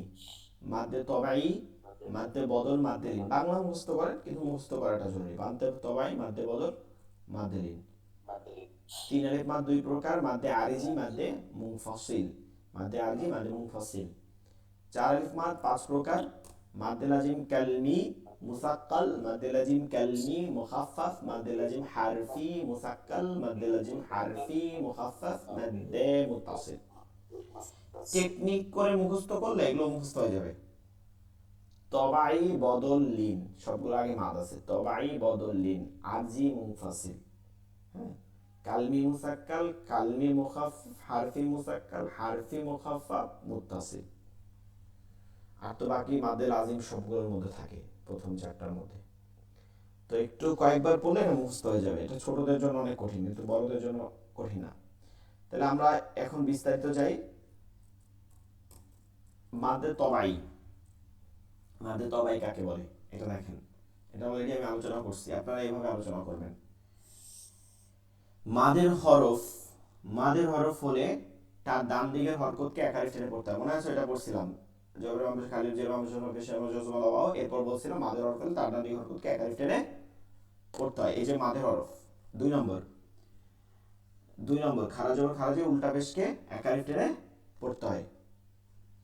এখন দেখেন এইখানে মূল কথা, এগুলো শুধু এক আলিফ টানা থাকলে, মানে এক আলিফ টান থাকলে, এক আলিফ টান থাকলে, এক আলিফ টান থাকলে তাদেরকে মাদ্দে তবাই বলে। তাদেরকে মাদ্দে তবাই বলে, ভালো করে মনে রাখবেন, তাদেরকে মাদ্দে তবাই বলে, অন্যথায় মাদের হরফ বলে। বলেন তো কেউ কিছু বুঝতে পারছেন? এক মাদের তো 2 নাম হবে না। এক মাদের কি হবে না? 2 নাম হবে না। একটা ধরেন, একটা আপনি বলতেছেন হুজুর হুজুর এটা তো মাদ্দে তবাই, আবার বলছেন না এটা তো মাদ্দে আরজিও হয়, তা হবে না। হয় মাদ্দে তবাই, মাদ্দে আরজি হবে। এখন আপনি কে বলেন এটা কেমনে? ধরেন যেটা এক আলিফ মাদ আছে, শুধু এক আলিফ টানগুলো আছে, অহরহত মানুষের মধ্যে এক আলিফ টান আছে। এখানে আলহামদুলিল্লাহি রব্বিল আলামিন, এই যে এক আলিফ টান দিছে, রব্বিল আলা। তারপর হচ্ছে লিল্লাহ মালিকি, এই যে এক আলিফ টানগুলো দিছেন, সবগুলো মাদে তবাই, যেগুলো এক আলিফ থেকে মাদে তবাই। কিন্তু যেটা আপনি ওই যে এক আলিফ হওয়ার পরে 3 আলিফ হচ্ছে, মানে 3 আলিফ 4 আলিফ মাদগুলো হচ্ছে, ওর মধ্যে এক আলিফ পাচ্ছেন, ওটা মাদের হরফ, ওটা মাদের হরফ। আর পুরোটা মিলাইয়া ওই মাঠটা, যে মাঠটা আপনি পড়ছেন মাদে আরজি, মাদে মুনফাসিল, এগুলো। আর ওটার মধ্যে বলতে পারবেন না যে এটা মাদ্দে তবাই, এরপরে এইটা মাদ্দে তবাই পরিবর্তন হয়ে মাদ্দে মুনফাসিল হয়েছে, এটা ভুল। ওটা মাদের হরফ, এইটার সামনে আর একটা ওই আলামত গুলো আসার কারণে এটা মাদ্দে আরজি হয়েছে, এটা মাদ্দে মুনফাসিল হয়েছে, মুস্তাকিল হয়েছে, মুখাফফ হয়েছে। বুঝতে পারছেন? এটা বের করার বিষয়, বুঝা মানে ই করা না, এটা বের করার বিষয় যে কোনটা মাদ্দে একালিফ মাদ আর কোনটা মাদ্দে মাদের হরফ। তাহলে মাদ্দে তবাই কোনটা? মাদের হরফগুলো একালিফ, আর মাদ্দে হরকতগুলো এগুলো শুধু যখন থাকে, অর্থাৎ একালিফ টান থাকে, তখন এটা মাদ্দে তবাই। এতটুক কথা, এটা কি আর জটিল? এটা জটিল না, কিন্তু এতটুক কথা আপনি এতটুকু কথা মুখস্থ করতে হবে। যেমন উদাহরণ দেখেন, বাবু বি, নুহিহা, নুহিহা, হ্যাহি হু। ঠিক আছে, এখন শব্দগুলো দেখেন। এই যেমন কুল্লাহা, এখানে যে টানটা হয়েছে এটা কি মাদ্দে তবাই। এটা কি মাদ্দে, এটাকে মাদ্দে হরফ বলবেন না, কারণ হরফ তো অবশ্যই, কিন্তু এটার নাম হয়ে গেছে মাদ্দে তবাই। এটার নাম কি? সবগুলোই হরফ, এটার নাম হয়েছে মাদ্দে তবাই। অবানাতি, এটা মাদের হরকত, কিন্তু এটার নাম হয়েছে এখন মাদ্দে তবাই। এটার নাম কি?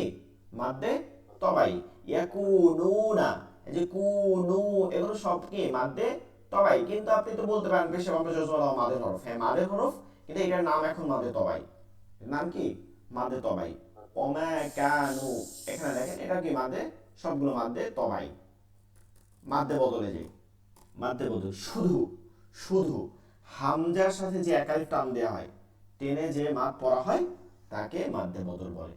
ঠিক আছে, দেখেন তো, ওইখানে পড়ছিলেন না বাবু বি, এখানে পড়ছিলেন, খেয়াল করার উপরে উদাহরণে এই যে পড়ছিলেন হা হি হু, পড়ছেন না লা লি লু, এটার নাম হচ্ছে মাদ্দে তবাই। কিন্তু এই যে হামজা চেহারা, হামজা যে হরফগুলো, হামজা যেটা আছে, শুধু হামজা, এইটা যে মাঠটা হয়, এই মাঠটার নাম হয় মাদ্দে বদল। কাজ কিন্তু এক, কাজ কিন্তু এক আলিফি, কাজ কিন্তু ভিন্ন নাই কোনো। নাম হয় কি? মাদ্দে বদল। যে আ ই উ, এটা কি মাদ্দে বদল। আ মানা, এটা লম্বা হামজা না, এটা লম্বা হামজা, শব্দের শুরুতে আ মানা, এটা কি মাদ্দে বদল। আ মানা, উ মিনা, এই যেটা একালি ফ্রান হয়েছে, এটা কি মাদ্দে বদল। এটা কিন্তু মাদ্দে হরফ দিয়ে হয়েছে, মাদ্দে বদল। ইমানান, মাদ্দে বদল। এই হামজার সাথে যত টান দেখবেন, এটার নাম কি? মাদ্দে বদল। কাজ কিন্তু হচ্ছে কি মতন? মাদ্দে তবাইয়ের মতনই কাজ, নাম শুধু ভিন্ন। মাদ্দে লিন, লিনের হরফের বামের হরফে, এটা মুখস্থ করতে হবে কিন্তু, সবগুলোই মুখস্থ করবেন, এটা একটু একটু লাইন বাই লাইন মুখস্থ করবেন। লিনের হরফের বামের হরফে, লিনের হরফ বলেন আবার, লিনের হরফ দুইটা, জবর মাহবে জজমলা, জবর মাহবে জজমলা ইয়া। এই লিনের হরফের বামের যে হরফটা হবে, বামের হরফে ওয়াকফু মানে থামলে, ওয়াকফু করলে এক আলিফটা নিয়ে পড়তে হয়, ইহাকে মাদ্দে লিন বলে। এটা কিন্তু মুখে মুখে বলা যায়, লিনের হরফের বামের হরফে, লিনের হরফের বামের হরফে ওয়াকফু করলে এটাকে মাদ্দে লিন এক আলিফটা নিয়ে পড়তে হয়, সোজা কথা। আমরা যদি উদাহরণ দেখি, যেমন এই যে দেখেন নাউম, নাউমু আছে, কি হবে? এই যে নাউমু, এখন টান হয়েছে, নাউমু খাউফি, টান হয় না কিন্তু, এটা লিন হয়েছে, নাউমি, নাউমু খাউফি বাইতি, এগুলো লিন হয়েছে, লিন পড়লাম, দ্রুত পড়তে হয়েছে। কিন্তু যখন এখানে অক্ফের চিহ্ন আছে, আয়াত শেষ হয়ে গেছে, এখন আপনি কি করবেন? এখানে আপনি জানেন গোলতা নাই, দুই জবর নাই, সেসবটা খালি না, এখন যজম দিবেন, যজম দিলে এটা এই হয়ে গেছে, অক্ফ করলেন। এখন এটা আর এক আলিফ টানা যাবে, এটাকে দ্রুত পড়ার জন্য এক আলিফ টানতে হবে, নাউম, খৌফ, বাইত। ঠিক আছে, بيت صيف صيف قريش قريش لإلاف قريش إيلافهم رحلة الشتاء والصيف الصيف فليعبدوا رب هذا البيت بيت الذي أطعمهم من جوع وآمنهم من خوف। দেখেন একটা সূরা পড়লে আপনি কতগুলো মাদ্দে লিন পাচ্ছেন। ঠিক আছে, খৌফ বাইত, এটা কি জটিল? জটিল না। শেষ তিন আলিফ মাদ, মাদ্দে আরজি, মাদ্দে আরজি, তিন আলিফ মাদ দুই প্রকারের, এক নম্বর মাদ্দে আরজি। ওইখানে আমরা পড়ছিলাম এটা লিন, লিন থেকে আমরা পাই, ওইখানে পড়ছিলাম লিনের হরফের বামের হরফে, আর এখানে শুধু এতটুকু চেঞ্জ হবে, মাদের হরফ বা মাদের হরকতের বামের হরফে। ঠিক আছে, অলরেডি এটা মাদ হইতে হবে, মাদের হরফ বা মাদের হরকতের বামের হরফে কোন হামজা হইলে মানে ওয়াকফ হইলে সরি, হামজা না, ওয়াকফ হইলে, হামজা পরেরটাই, ওয়াকফ করলে, ওয়াকফ করলে, থামলে, ওয়াকফ করলে 3 আলিফ টেনে পড়তে হয়। ইয়াকে মাদ্দে আরজি বলে, বুঝছেন? ইয়াকে মাদ্দে আরজি বলে। যেমন আলহামদুলিল্লাহি রাব্বিল আলামিন আর রহমানির রহিম, আলহামদুলিল্লাহি রাব্বিল আলামিন না, আমি কিন্তু এক আলিফ টানছি, মিনা। কিন্তু যখন আমাকে এখানে থামবো, আমি থেমে থেমে পড়বো, তখন কি হবে? ওই নুনে তো যজন দিব ওয়াকফের নিয়মে, হ্যাঁ, শেষে বলতা নাই, দুই জবর নাই, খালি নাই, এগুলো। আজকে আমরা, আপনাদের যদি সময় থাকে, সবাই সময় আছে, আমরা 15-20 মিনিট ক্লাস বেশি করবো, মাঠটা পরে নেবো সব আজকে। জি আছে আছে। আচ্ছা, তাহলে আমি ক্লাস শেষে আপনাদেরকে আবার লিঙ্ক দিয়ে দিব, লিঙ্কে ঢুকে যাবেন। এক লিঙ্কে তো ক্লাস করতে পারবো না, পরে লিঙ্ক দিয়ে দিব ক্লাস শেষ হোক।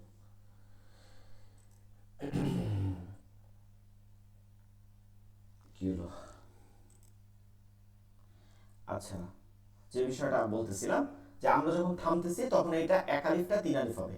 এন্ড এই যে এক আলিফটা 3 আলিফ, এটা কি বলবো এটা মাদ্দে মাদ্দে তবাই দিয়ে 3 আলিফ হয়েছে? না, এইটা মাদ্দে হরফ দিয়ে মাদ্দে আরজি হয়েছে, ঠিক আছে? এইটা বুঝাই দিয়েছে। আচ্ছা, যাই হোক, ওটা না বুঝতে পারলো, আমরা মাদগুলো বুঝবো।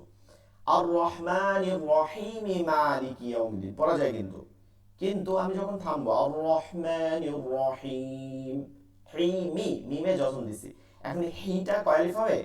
3 আলিফ, হিম। এভাবে অসংখ্য অসংখ্য আয়াত, আপনি একটা যে কোনো একটা সূরা ধরেন, যে কোনো একটা সূরা, সূরা নাস পড়েন, কুল আউযু বিরাব্বিন নাস, নাসই আছে, কি হবে? সিনে যজন দিছেন, এই না এক আলিফটাকে 3 আলিফ, নাস, মালিকিন নাস, ইলাহিন নাস। আর যদি এটা মিলাই পড়ি, قل أعوذ برب الناس ملك الناس إله الناس, এই যে নাসি নাসি একালি ফ্যাক্টরি টেনে গেছি, সহজ না? লিনের পরে যদি ওয়াকফ করে এটা এক আলিফ হয়, মাদ্দে লিন। আর মাদের হরফ মাদের হরকতের পরে ওয়াকফ করলে এটা কি হয়? মাদের হরফ বা মাদের হরকতের পরে ওয়াকফ করলে এটা কি হয়? 3 আলিফ হয়, মাদ্দে আরজি হয়। ক্লাস এখন কেটে যাবে।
আচ্ছা, যেটা বলতেছিলাম যে এটা আমরা তাহলে মাদ্দে আরজি অসংখ্য আয়াতের শেষে আমরা এটা পাই।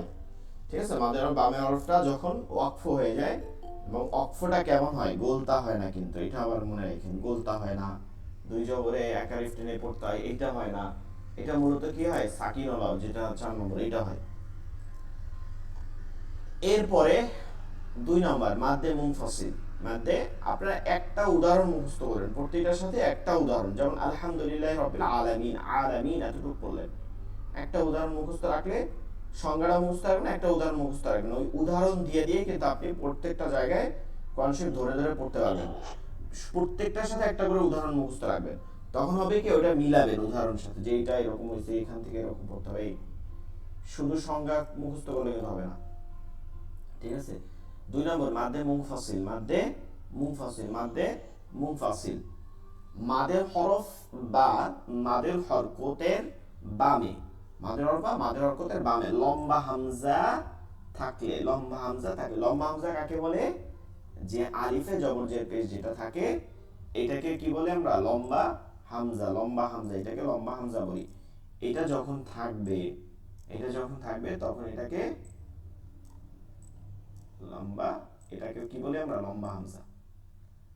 এটা যখন থাকবে তখন এটাকে তিন আলিফ টেনে পড়তে হবে। যেমন আমরা উদাহরণ যদি দেখি, এই যেমন কালিমা পড়ি, লা ইলাহা, দেখবেন কালিমার মধ্যে এখন তিন আলিফ টান নাই, কিন্তু তিন আলিফ টান হয়, লা ইলাহা ইল্লাল্লাহু মুহাম্মাদুর রাসূলুল্লাহ, কালিমা পড়তেছি লা।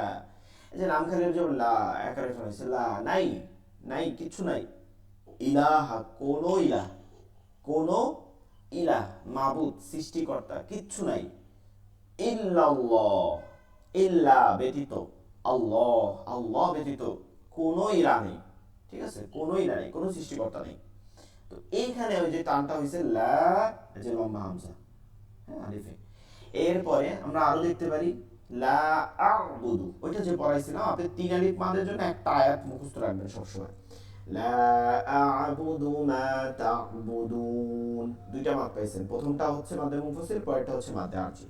লা আ'বুদু মা তা'বুদুন সূরাতুল কাফিরুনের মধ্যে আছে, কিন্তু আপনাদের কিন্তু সব ওই 10টা সূরার মধ্যেই পড়ানোর চেষ্টা করি, যেন আপনার মুখস্থ আলাদাভাবে না করতে হয়। এরপরে ওইটাই ওই সূরা কাফিরুন অন্য একটা আয়াত, ওয়ালা আনতুম, ওয়ালা আনতুম, এই যে হামজা আছে, মানে এই লম্বা হামজা। এরপরে ইয়া আইয়ুহাল কাফিরুন, এই যে ইয়া, ইয়া আইয়ুহাল, মাঝে হরফ করবে আইয়ুহা, লম্বা হামজা আছে। মা আগনা, সূরা লাহাবের মধ্যে আছে না, মা আগনা আন মালু ওয়া মা কাসাব, এই যে তিন আয়াত আছে। আর এইটার উপরে চিকন চিহ্ন আছে, ভালো, না থাকলেও সমস্যা নেই, আমরা ওইটা ধরবো না, আমরা সহজ দেখবো, ডাইরেক্ট হরফের দিক তাকাও, দেখেন এখানে কি সুন্দর এক আলিফ মাদ আছে। এর পরেরটা দেখছি লম্বা হামজা, কোনো চিহ্নের প্রয়োজনে আপনি তিন আলিফ টান দেবেন চোখ বুঝে। ঠিক আছে, ক্বালু আমান্না, তিন আলিফ টান হয়েছে, হ্যাঁ। ইন্নী, ইন্নী আখাফু, এই যে যে মাদের হরফ, এরপর লম্বা হামজা, তিন আলিফ টান হয়েছে। ইয়া আবাতি, ইয়া মাদের হরকত, এরপরে এই যে লম্বা হামজা, হ্যাঁ লম্বা হামজা, ইয়া আবাতি, তিন আলিফ টান হয়েছে। ইয়া আবিকুম, ইলা আবিকুম, তিন আলিফ টান হয়েছে, হ্যাঁ। তো আমরা এটাকে সহজ বুঝতে পারি না, তাহলে তিন আলিফ পা দুইটা পাইলাম, একটা হচ্ছে মাদের হরফের বা মাদের হরকতের বামে ওয়াকফ করলে সেটা তিন আলিফ টেনে পড়তে হয়, যেটা আমরা আয়াতের শেষে পাই। আর একটা হচ্ছে মাদের হরফ বা মাদের হরকতের বামে লম্বা হামজা যখন পাই, লম্বা হামজা বামে বা পরে একই কথা, লম্বা হামজা পাই, তখন ওটাকে তিন আলিফ টানতে হয়, এটা মাদের মুনফাসিল।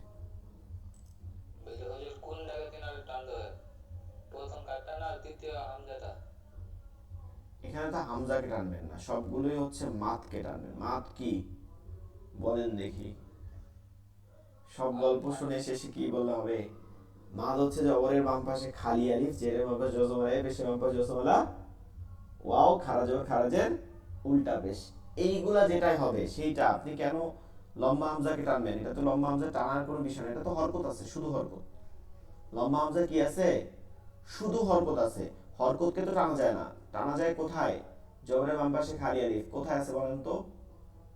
মিমে জবর আছে, তার বাম পাশে খালি আলিফ আছে, এই মিমকে টানতে হবে।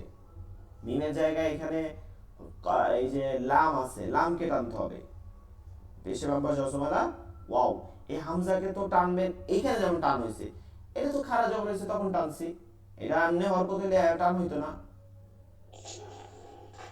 বুঝতে পারতেছেন? মানে ইন্নি আখাফু জের বাম পাশে জসমলা ইয়া, নিতে হইছে মাদের হরফ, এইটাই তিন আলিফ হবে। লম্বা হামজা হবে না, লম্বা হামজা তো আলামত, লম্বা হামজা ওয়াকফের চিহ্ন এগুলো তো আলামত চিহ্ন। এটার কারণে ওই এক আলিফ মাঠটা তিন আলিফ হয়েছে, এক আলিফটা তিন আলিফ হয়েছে, এটা তো চিহ্ন, এটা আলামত। এই তিন আলিফ টান যেটা আমরা শিখলাম এইমাত্র, এইটাকে কসর করা যায়, মনে রাখবেন।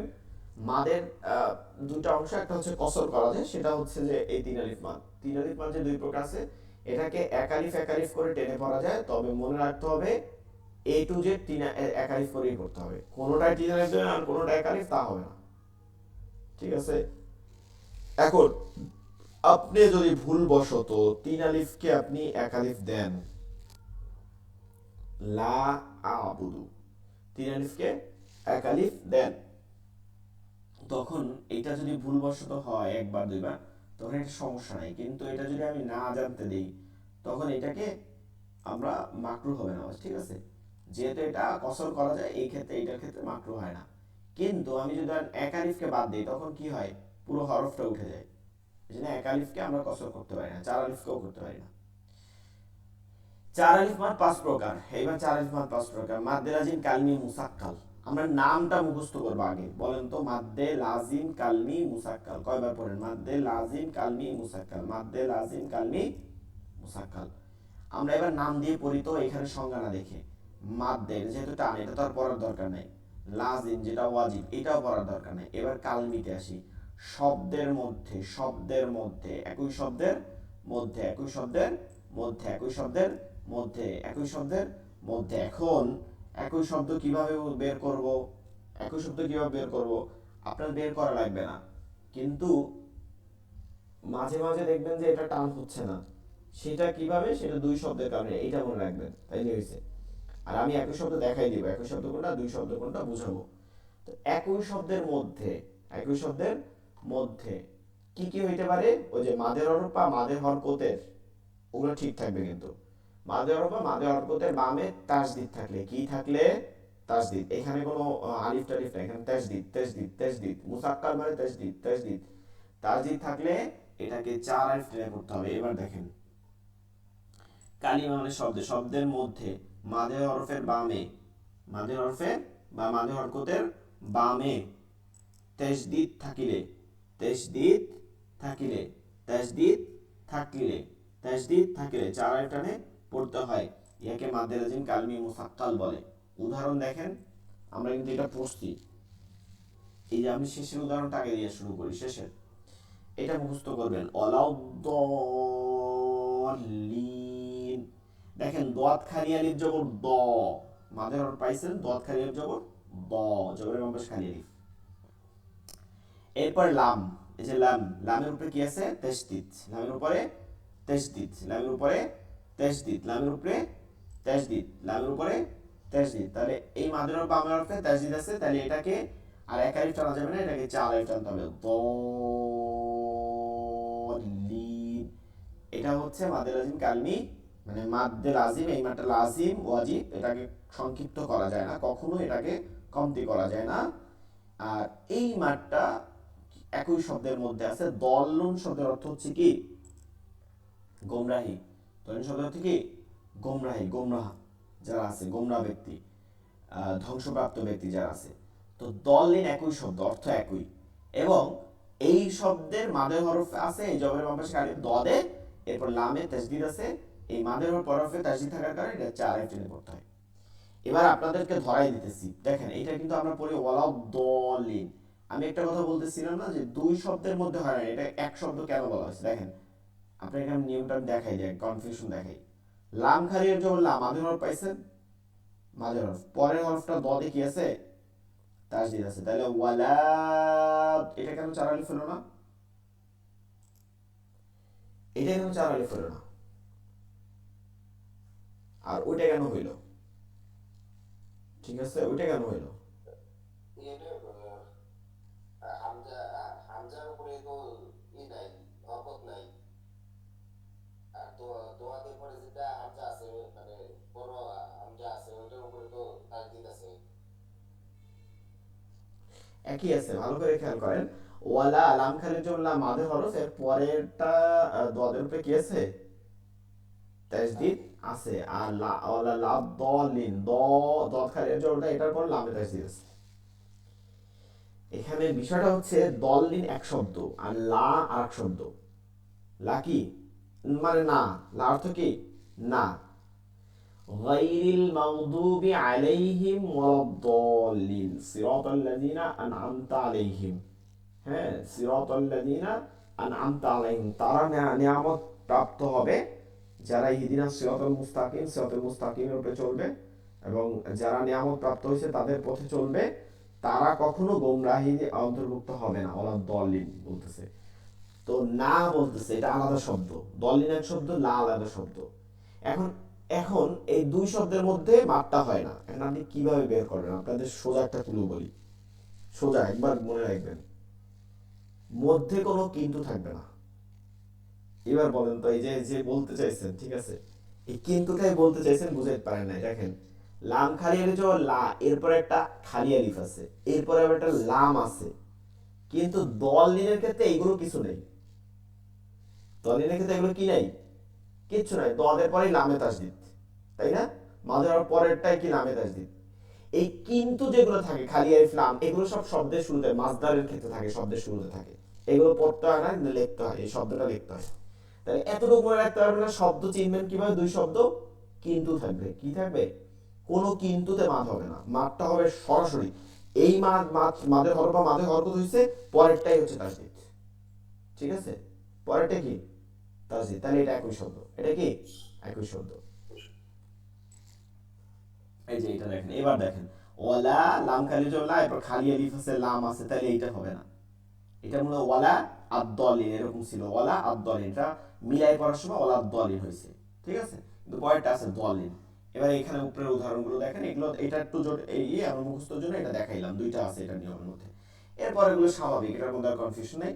হাজ যেতুন, এই যে হাজ, হা খালি যাও জিমে তাসদিদ আছে, তাহলে এটা চার টানবে, হা টান দেবো কোথায়, আমরা মাদের হরফকে হাতে টানবো, কিন্তু জিমিকে টানবো না, হাজ্জাতুন হাতে টানবো, দাব্বাতিন দাব্বাতিন।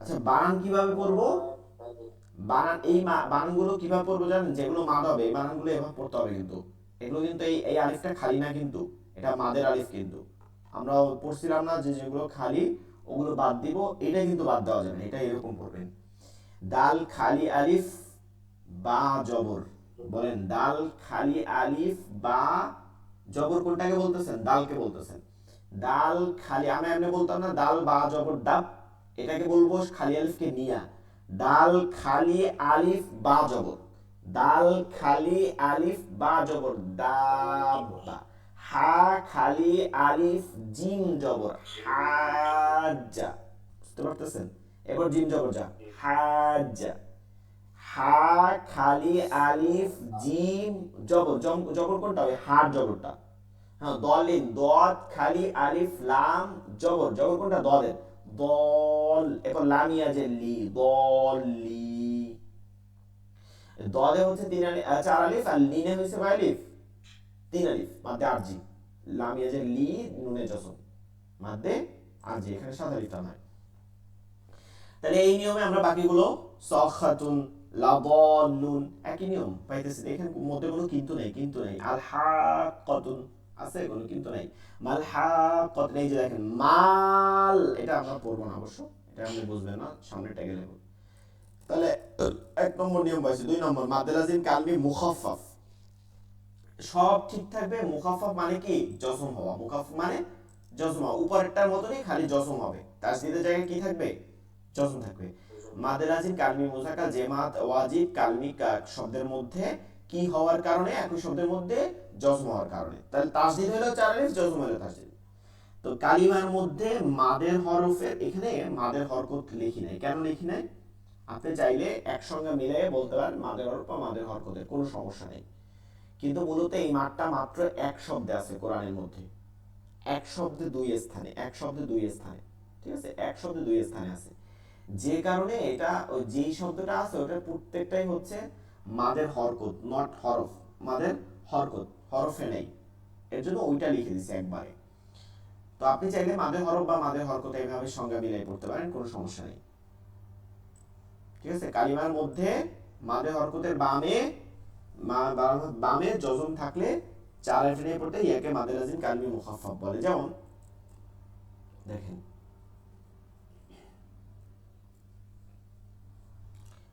যেমন এই যে মাদের হরকত, হামজা খারা জবর আ, মাদের হরকত, এর পরের হরফটা কি আছে? লামে জজম আছে, লামে জজম আছে। তো এক শব্দের মধ্যে লামে জজম আছে, তখন এটাকে 3 আলিফ টেনে পড়তে হবে, 4 আলিফ টেনে পড়তে হবে, আল আনা। আর এই শব্দটা আপনারা কয়েকবার পড়ে নিতে পারেন, যেহেতু এটা একবার, এটা একটাই শব্দ, এইটার না।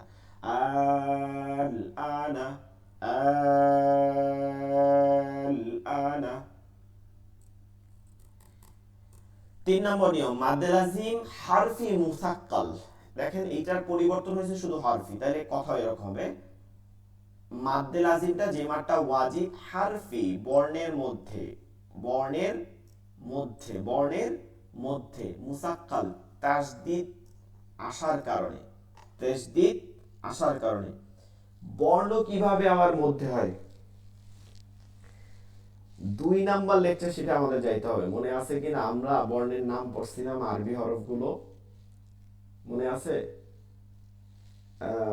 কাফ পড়ছিলাম কিভাবে, কাফ খালি আলিফ জবর কা ফাতে জজম পড়ছিলাম এরকম, কাফ খালি আলিফ জবর কা ফাতে জজম, কাফ। দেখেন তো এটার মধ্যে মাদ আছে কিনা, কাফ খালি আলিফ জবর কা, মাঝে হরফ, ফাতে জজম। এখন তো বুঝতেছেন, দেখেন কাফ, কাফ খালি আলিফ জবর কা ফাতে জজম। এখন বলেন দেখি, কাফ খালি আলিফ জবর কা ফাতে জজম, কাফ খালি আলিফ জবর কা ফাতে জজম, আমরা যদি এর নিচের নিয়মটা একটু আগে পড়ি তাহলে ভালো হবে, যেহেতু কথায় চলে আসছে ওখানে।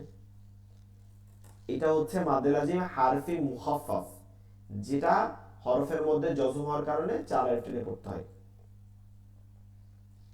এখানে ওটা আছে দেখেন, আচ্ছা উদাহরণটা নাই এখানে। আচ্ছা ওই উদাহরণটা আপনার কনসেপ্টের মধ্যে আছে, কাফ হা ইয়া আইন সদ, 26 নম্বর পারার, 26 নম্বর পারার হচ্ছে 17 নম্বর পেজের মধ্যে আছে সূরা কাফ। এখানে কাফ খালি আলিফ জবর কা ফাতে জজম, তাহলে মাদের হরফের বামের হরফে, একই হরফের মধ্যে, নামের মধ্যে, নামের মধ্যে মাদের হরফের পরের হরফে আমি কি ফাতে জজম পাইতেছি? তাহলে এটা হচ্ছে মাদে লাজিম হারফি মুখাফফাফ। একই হরফের মধ্যে মাদের হরফের বামে জজম থাকবে যখন, তখন এটা মাদে লাজিম হারফি মুখাফফাফ। যেমন কাফ। আবার এখানে একটা দেখেন উদাহরণ আছে, নুন, নুন নুন, নুন খার নুন অপেশ নু, মনে আছে এটা বলছিলাম, নুন অপেশ নু, নুনে জজম। ওই যে নুন অপেশ নু মাদের হরফ, তারপর নুনে জজম, নুন ওয়াল কলামি ওয়া মা ইয়াসতুরুন, কফ, কফ খালি জো কফ হাতে জজম, কফ ওয়াল কুরআনিল মাজিদ, হামিম মিম, এই যে মিমে যে মিম, মিমে জজম। এর পরেরটা হচ্ছে যেটা আমরা মুসাক্কাল বললাম, তাসদিদ হওয়া, কি হওয়া? তাসদিদ হওয়া, তাসদিদ হওয়া। এইটা আমরা কিভাবে বের করব? তাসদিদটা হয় কিভাবে? মাদের হরফের বামে, মানে হরফের মধ্যে মাদের হরফের বামে তাসদিদ থাকলে, তাসদিদ থাকলে এইটাকে 4 আলিফ টেনে পড়তে হয়, ঠিক আছে। তার নাম কে, মানে মূলত এইগুলো আপনার হচ্ছে মানে মাদ বলা হয় না, মাদের নাম, নাম হরফের নাম, নাম কি, যেমন ধরেন কাফ, এটা নাম, এটাকে 4 আলিফ টানতে হবে, কাফ। কফ এটা নাম, কফ। নুন এটা নাম, নুন। মিম এটা নাম, মিম। এখন তাসদিদ কিভাবে হয়, তাসদিদ কিভাবে হয়? দেখেন লাম, এটা আমরা পড়ি না সূরার শুরুতে আলিফ, এর মধ্যে তো টান নাই, এজন্য এটা কোনো টান হবে না। আলিফ এখন টান নেই, মাদ নেই, আলিফ। কিন্তু পরেরটা লাম খালি হচ্ছে লাম মিমে জসম, লাম। মিমে আছে মি, মিমে জসম, মিম। এবার যদি আমি লিখি তাহলে আপনাদের জন্য সহজ হবে। আমি যদি লিখি তাহলে বুঝতে পারবেন। লাম খালি হচ্ছে লাম, মিমে জসম। এরপরে আবার মিমে আছে মি, মিমে জসম। এবার আপনি বলেন, আপনি একটু খেয়াল করেন, সবাই এখানে খেয়াল করেন। আমরা একটা নিয়ম পড়ছিলাম, আরবি হরফে পরপর দুই অক্ষর হয় না, হয় পরপর দুই অক্ষর লেখা হয় না। কিভাবে লিখতে হয় কেউ বলতে পারবেন? আপনারা বললেও মনে থাকবে, শুধুমাত্র শুনলে কিন্তু মনে থাকবে না। কিভাবে লিখতে হয় কেউ বলতে পারবেন? দুই হরফকে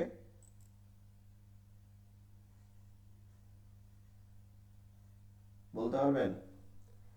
আরবি হরফে কিভাবে লিখতে হয় দুই হরফ পরপর?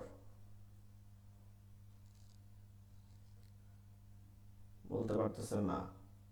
মনে আছে আমরা তাসদিদে পড়ছিলাম, তাসদিদ হয় দ্বিত্বের কারণে। কি কারণে? দ্বিত্বের কারণে। আর দুই হরফ পরপর লেখা হয় না, এই কারণে তাসদিদ দেওয়া হয়। তাহলে এটাকে যদি আমরা তাসদিদ দিয়ে লিখি তাইলে এটা পেয়ে যাবো। এটা কিন্তু অশুদ্ধ, এবার লিখতে হবে তাসদিদ দিয়ে। লাম খালির জবর লা, এরপরে মিম থাকবে একটা, এরপরে মিম, এই শেষে মিমটা তো থাকবে, কিন্তু এই দুই মিম মিলাই একটা হবে। এবার এই মিমের জজমের পরিবর্তে দিলাম তাসদিদ। এবার এই মিমের যে জেরটা ওটা তো থেকেই যাবে, আর এই মিমটা তো শুধু শেষের মিম। এবার দেখেন মাদের হরফে বামের হরফে তাসদিদ থাকলে, দেখেন তো মাদের হরফে এটা জবরের বাম পাশে আলিফ লাম, এবার মিমে কি আছে? তাসদিদ আছে, মিমে তাসদিদ আছে। এই মাঠটা কি? মাদের আজিম হারফি মুসাক্কাল, লাম মিম। কিন্তু এই মিমটা আবার এখানে যে টানটা হয়েছে এটা হচ্ছে মাদের আজিম হারফি মুখাফফাফ, কারণ এটার পরে কিন্তু আর যায় নাই, এদিকে যায় না, এটা জজম হয়েছে। এটা মুখাফফাফ হয়েছে, এটা মুসাক্কাল হয়েছে, এটা মুখাফফাফ হয়েছে। এজন্য মুখাফফাফ আগে পড়াই দিছি। এখন আপনি কেমনে বের করবেন কোনটা মুসাক্কাল আর কোনটা মুখাফফাফ? সহজ বিষয়। মিমের উপরে তাসদিদ আছে না, মিমের উপরে, তাইলে তার আগের হরফটা হচ্ছে কি? মুসাক্কাল। লাম, ওই যে দেখেন এটা লামটা উচ্চারণটা মুসাক্কাল হয়েছে, এইটা মুসাক্কাল, এই টানটা মুসাক্কাল, লামের টানটা মুসাক্কাল। কিন্তু মিমের টানটা হচ্ছে মুখাফফাফ। তাসদিদ যদি মিমে, কিন্তু টানটা কোনটা? মুখাফফাফ, মিমেরটা। তাহলে আলিফ লাম মিম, আলিফ লাম মিম সদ। এখানে কিন্তু দুইটা কাজ হয়েছে। লাম হইল মুসাক্কাল, মিম হইল কিন্তু মুখাফফাফ, আর সদটাও কিন্তু মুখাফফাফ। আলিফ লাম মিম র, ঠিক আছে? আলিফ লাম মিম র। পরেরটা দেখেন, পরেরটা তসিম মিম, এখানে কিন্তু তসিম মিম হবে না, খেয়াল করেন। সিন হবে না, সিম হবে। সিম, যে সিম আপনারা মোবাইলে চালান, যে সিম আপনারা খান, সেই সিম হবে। কেন হবে একটু খেয়াল করেন ভালো করে, একটু ভেঙে দেখাচ্ছি। সিনিয়াজের সি নুনে জসম হয়েছে, ঠিক আছে? সিনিয়াজের সি নুনে জসম হয়েছে। এর পরেরটা মিম, মিমের মিম, আর মিমে জসম। এবার আমরা জানি, আমরা এটা অবশ্য এখনো পড়ি নাই, এটা সামনে পড়বো গুণনা নিয়মে। নুন সাকিন ও তানবিনের বামে, নুন সাকিন ও তানবিনের বামে যদি ইয়াও মিম আসে, মিম আসে, যে মিম আসছে, তাহলে পরবর্তী হরফকে মিমকে তাসদিদ দিয়ে মিলাই পড়তে হয়। এই যে মিমকে, এই যে মিমকে, এই মিমকে, এই যজমওয়ালা হরফ পড়া যাবে না, এই মিমকে পড়তে হবে। আরো সহজভাবে আরেকটু পড়াই, আরেকটু সহজভাবে, সহজভাবে মনে রাখেন। মনে আছে কিনা? জোরজার মুল্লুক তার, যেহেতু নুনে হচ্ছে জজম আর মিমে হচ্ছে তাসদিদ, হরকতটা হচ্ছে সিনে। হরকতটা কোথায়? সিনে। তাহলে ওই সিনের হরকত একদম মিমকে গিয়ে ধরবে, সিম হবে, সিন হবে না, সিম হবে, যদি আপনি গুণা নাম রাখতে পারেন। আচ্ছা, এই হচ্ছে নিয়ম। এবার আপনাদের এখানে আরেকটা বিষয় আমাদের খেয়াল করতে হবে, শুধু টান না, এখানে একটা গুণনা আছে, দ্বিতীয়টা নাই, এখানে একটা আছে। কেন? আমরা তো জানি নুন মিমে তাসদিদ হলে কি করতে হয়? ওয়াজিব গুণনা করে পড়তে হয়। এই যে লাম, আলিফ লাম, এখানে একটা মাঝখানে গুণনা হবে, মিমে তাসদিদ আছে যেহেতু এটা ওয়াজিব গুণনা হয়ে যাবে। আলিফ লাম মিম, আলিফ লাম মিম সদ, মিমে আবার গিয়ে গুণনা করে না, মিম সদ, আলিফ লাম মিম র, আলিফ তসিম, এখানে গুণনা হবে কারণ কি ওই যে মিমটা তাসদিদ ওয়াজিব গুণনা, তসিম মিম, এটাকে মূলত ওয়াজিব গুণনা না, এটা ইদগামে বা গুণনা, যাই হোক আপনি একটা বলেন। আচ্ছা, এইটাকে আপনাদেরকে সহজ করে দেই, এটা যতটুকু বুঝতেছেন তো বুঝতে পারছেন, বুঝাইছি, এখন আপনাদের সহজ করি। এই যে ইয়াসিন, তসিন, আরেকটা এটা দেখেন, এই যে কাফ, কাফ যেটা বলছিলাম, সরি এটা আছে, কাফ চার আলিফ, কাফ হা ইয়া আইন, এই আইনটা হচ্ছে মাদ্দে লিন, মাদ্দে লিন হইয়া, মাদ্দে লিন হইয়া তারপরে হইছে এটা মাদ্দে লাজিম হারফি মুখাফফাফ, আইন আইন আইন, আইনিয়া জবর আই, নুনে জজম, কিন্তু এইটা যেহেতু এক হরফের মধ্যে এর জন্য ওই একটা মাত্র আছে যেটা লিন হয়ে গেছে আইন। এবার এই নুনকে কিন্তু গুণনা করতে হবে, আইন, নুন গুণনা হয়েছে, আইন সদ, কেন গুণনা হয়েছে? সামনে যে সোয়ারটা আছে আমরা গুণনা নিয়মে পড়বো, গুণনা পড়লে আরো ক্লিয়ার হয়ে যাবে অনেকটা।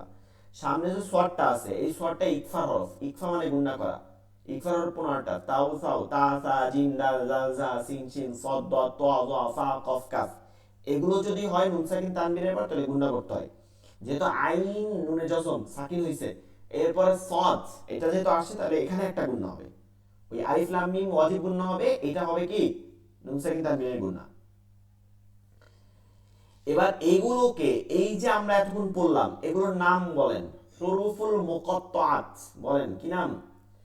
হুরুফুল মুকাত্তাআত, বলেন হুরুফুল মুকাত্তাআত, হুরুফুল মুকাত্তাআত, প্রত্যেক হরফের অর্থ আছে এগুলোর, হরফের আবার অর্থ হয় এগুলোর আছে, মনে রাখবেন প্রত্যেক হরফের কি আছে? অর্থ আছে, এর জন্য এটাকে বলা হয়েছে হুরুফুল মুকাত্তাআত, মানে কঠিন জটিল বিশ্লেষণ করা যায় না এমন হরফ। এগুলো আসে সদা সর্বদা সূরার শুরুতে, এর মাঝখানে কখনো আসে না, আরো সহজ হয়ে গেল, সূরার শুরুতে। কোথায় আসে?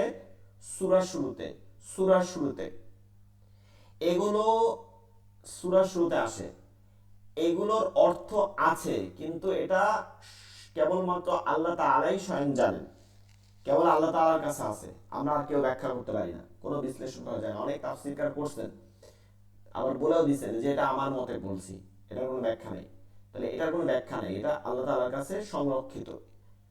আয়াতকে দুই ভাগে ভাগ করা হয়েছে, একটা আয়াতুল মুহকামাত, একটা আয়াতুল মুতাশাবিহাত।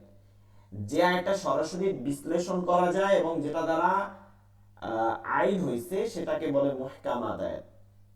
একটা হচ্ছে মুতাশাবিহাত, যেটা ব্যাখ্যা বিশ্লেষণ করা যায় না, যেটার হচ্ছে জটিলতা আছে, বারবার রিপিট হয়েছে, তারপর হচ্ছে যেটা বাতিল হয়ে গেছে এরকম, এগুলোর মিলাই আবার আয়াতকে দুই প্রকার, একটা হচ্ছে এর মধ্যে একটা হচ্ছে এই মুকাত্তাআত, মুকাত্তাআত শব্দগুলো মুতাশাবিহাতের আয়াত, ঠিক আছে, মুকাত্তাআত এগুলো আছে টোটাল হচ্ছে 32টা, কয়টা আছে? 32টা আছে, কয়টা? 32টা। তো এগুলো আছে হচ্ছে সূরার শুরুতে, ঠিক আছে, সূরার শুরুতে, সূরার শুরুতে। এখন আপনি এগুলোকে নিয়ম তো জানলেন যে কোনটা মুসাক্কাল কোনটা মুখাফফাফ, কিন্তু সবগুলো চার আলিফ টান হবে। নিয়ম না মনে রাখতে পারলেও এটুকু মনে রাখবেন, এগুলো সবগুলো চার আলিফ টান হবে, শেষ, এতটুকু, সবগুলো চার আলিফ টান হবে। আর এর সাথে যে ওই যে খাড়া জবর খাড়া জবরটা যেগুলো আছে এগুলোকে এক এক যেরকম আছে এরকমই রাখতে হবে, এরকমই টান হবে, এক আলিফ। তাহলে এই এই দুইটা মান হচ্ছে হরফের মধ্যে এভাবে ভাঙতে হয়, ভেঙে দেখাইলাম, বাকিটা মনে না রাখতে পারলে আপনাদের তো এরকম পড়াইতো যে হরফের উপরে মোটা চিহ্ন, হ্যাঁ এটাকে চারে চারে পড়তে হয়, এই। তো আপনারা ওভাবে পড়তে পারেন, কিন্তু ব্যাখ্যা বানাইলে আমরা এভাবে ব্যাখ্যা করে পড়তে পারি, এটা হচ্ছে মূল কথা। মাদ্দে মুত্তাসিল, মাদের হরফ বা মাদের হরকতের বামে গোল হামজা হইলে, লম্বা হামজা পড়ছি মুনফাসিলে, গোল হামজা হইলে, গোল হামজা মানে মেইন হামজা হইলে, তাহলে মেইন হামজা সবসময় থাকে কোথায়? শব্দের মাঝে ও শেষে, শব্দের শুরুতে কখনো থাকে না। তাহলে এটা একই শব্দ বলা যায়, কিন্তু এটাও একই শব্দই মূলত। তা আপনি এরকম পড়েন, মাদের হরফ বা মাদের হরকতের বামে গোল হামজা হইলে মাদ্দে মুত্তাসিল চার আইটেনে পড়তে হয়। উদাহরণ দেখেন, ইদা জাআ নাসরুল্লাহি ওয়াল ফাতহ, সূরাতুন নাসরের মধ্যে আছে না, ইদা জাআ, এই যে জাআ আসা, হ্যাঁ, ইদা যখন, জাআ আসবে, যখন আসবে, ইদা জাআ নাসরুল্লাহ, নাসরুন সাহায্য, আল্লাহ আল্লাহ সাহায্য যখন আসবে, তো এইটা যে জাআ আসা, এইটাকে চার আলিফ আনতে পারবে। তাহলে এখানে যদি লম্বা হামজা হতো তাহলে কয় আলিফ হয়তো? তিন আলিফ। আর এটা গোল হামজা হয়েছে তাহলে কয় আলিফ হইলো? চার আলিফ। মনে রাখবো এটা চার আলিফ। জা আ, শা আ, যে কুরাইশের দ্বিতীয় আয়াত আছে, ইলাফি কুরাইশ ইলাফিম রিহলাতাশ শিতাই, শিতাই ওয়াস-সাইফ। আমরা ওই 10 সূরার 10টা সূরার মধ্যে অনেকগুলো উদাহরণ পাবো, কিন্তু মালাইকাতুন, ঠিক আছে, এই যে চার আলিফ মাদ্দে মুত্তাসিল। শেষ 10 প্রকার মাদ শেষ। এবার একটা এক্সট্রা মাদ পড়বো, যেটা আমরা অলরেডি পড়ছি, মাদ্দে এওয়াজ, যেটা আমরা ওয়াকফের নিয়মে পড়ে আসছি। এটা একটা এক্সট্রা মাদ, মাদ্দে আওয়াজ, বিশেষ এক আলিফ মাদ, গোলতা ব্যতীত অন্য কোনো হরফে দুই জবরে ওয়াকফ করলে এক জবরকে মনে মনে বাদ দিয়ে আরেক জবরকে এক আলিফ টেনে পড়তে হয়, এটার নাম মাদ্দে আওয়াজ। মাদ্দে আওয়াজ মূলত এটা, এই যে আফওয়াজা, সূরাতুন নাসরের মধ্যে আছে আফওয়াজা, তাওয়াবা, কালিমা, মুসাম্মা, ওই একই উদাহরণগুলো, এটাকে মাদ্দে আওয়াজ বলে। শেষ মাদেই, আর কোনো নেই। এবার বলেন আপনাদের কারো কোনো সমস্যা আছে, তাহলে উত্তর দিব, তারপর আমরা ক্লাস শেষ করবো। দেখেন 10টা 42 বাজে, আমাদের প্রায় আজকে 2 ঘন্টা ক্লাস চলতেছে, বাংলাদেশ টাইম 10টা 42। বলেন আপনাদের কোনো প্রশ্ন থাকলে বলেন, 2-3 মিনিটে। বুঝতে পারেন না এরকম? তাহলে আপনারা কোন কোন লেকচার শিটগুলো নেবেন? আপনাদের তো সবগুলো আছে আপনাদের কাছে মনে হয়।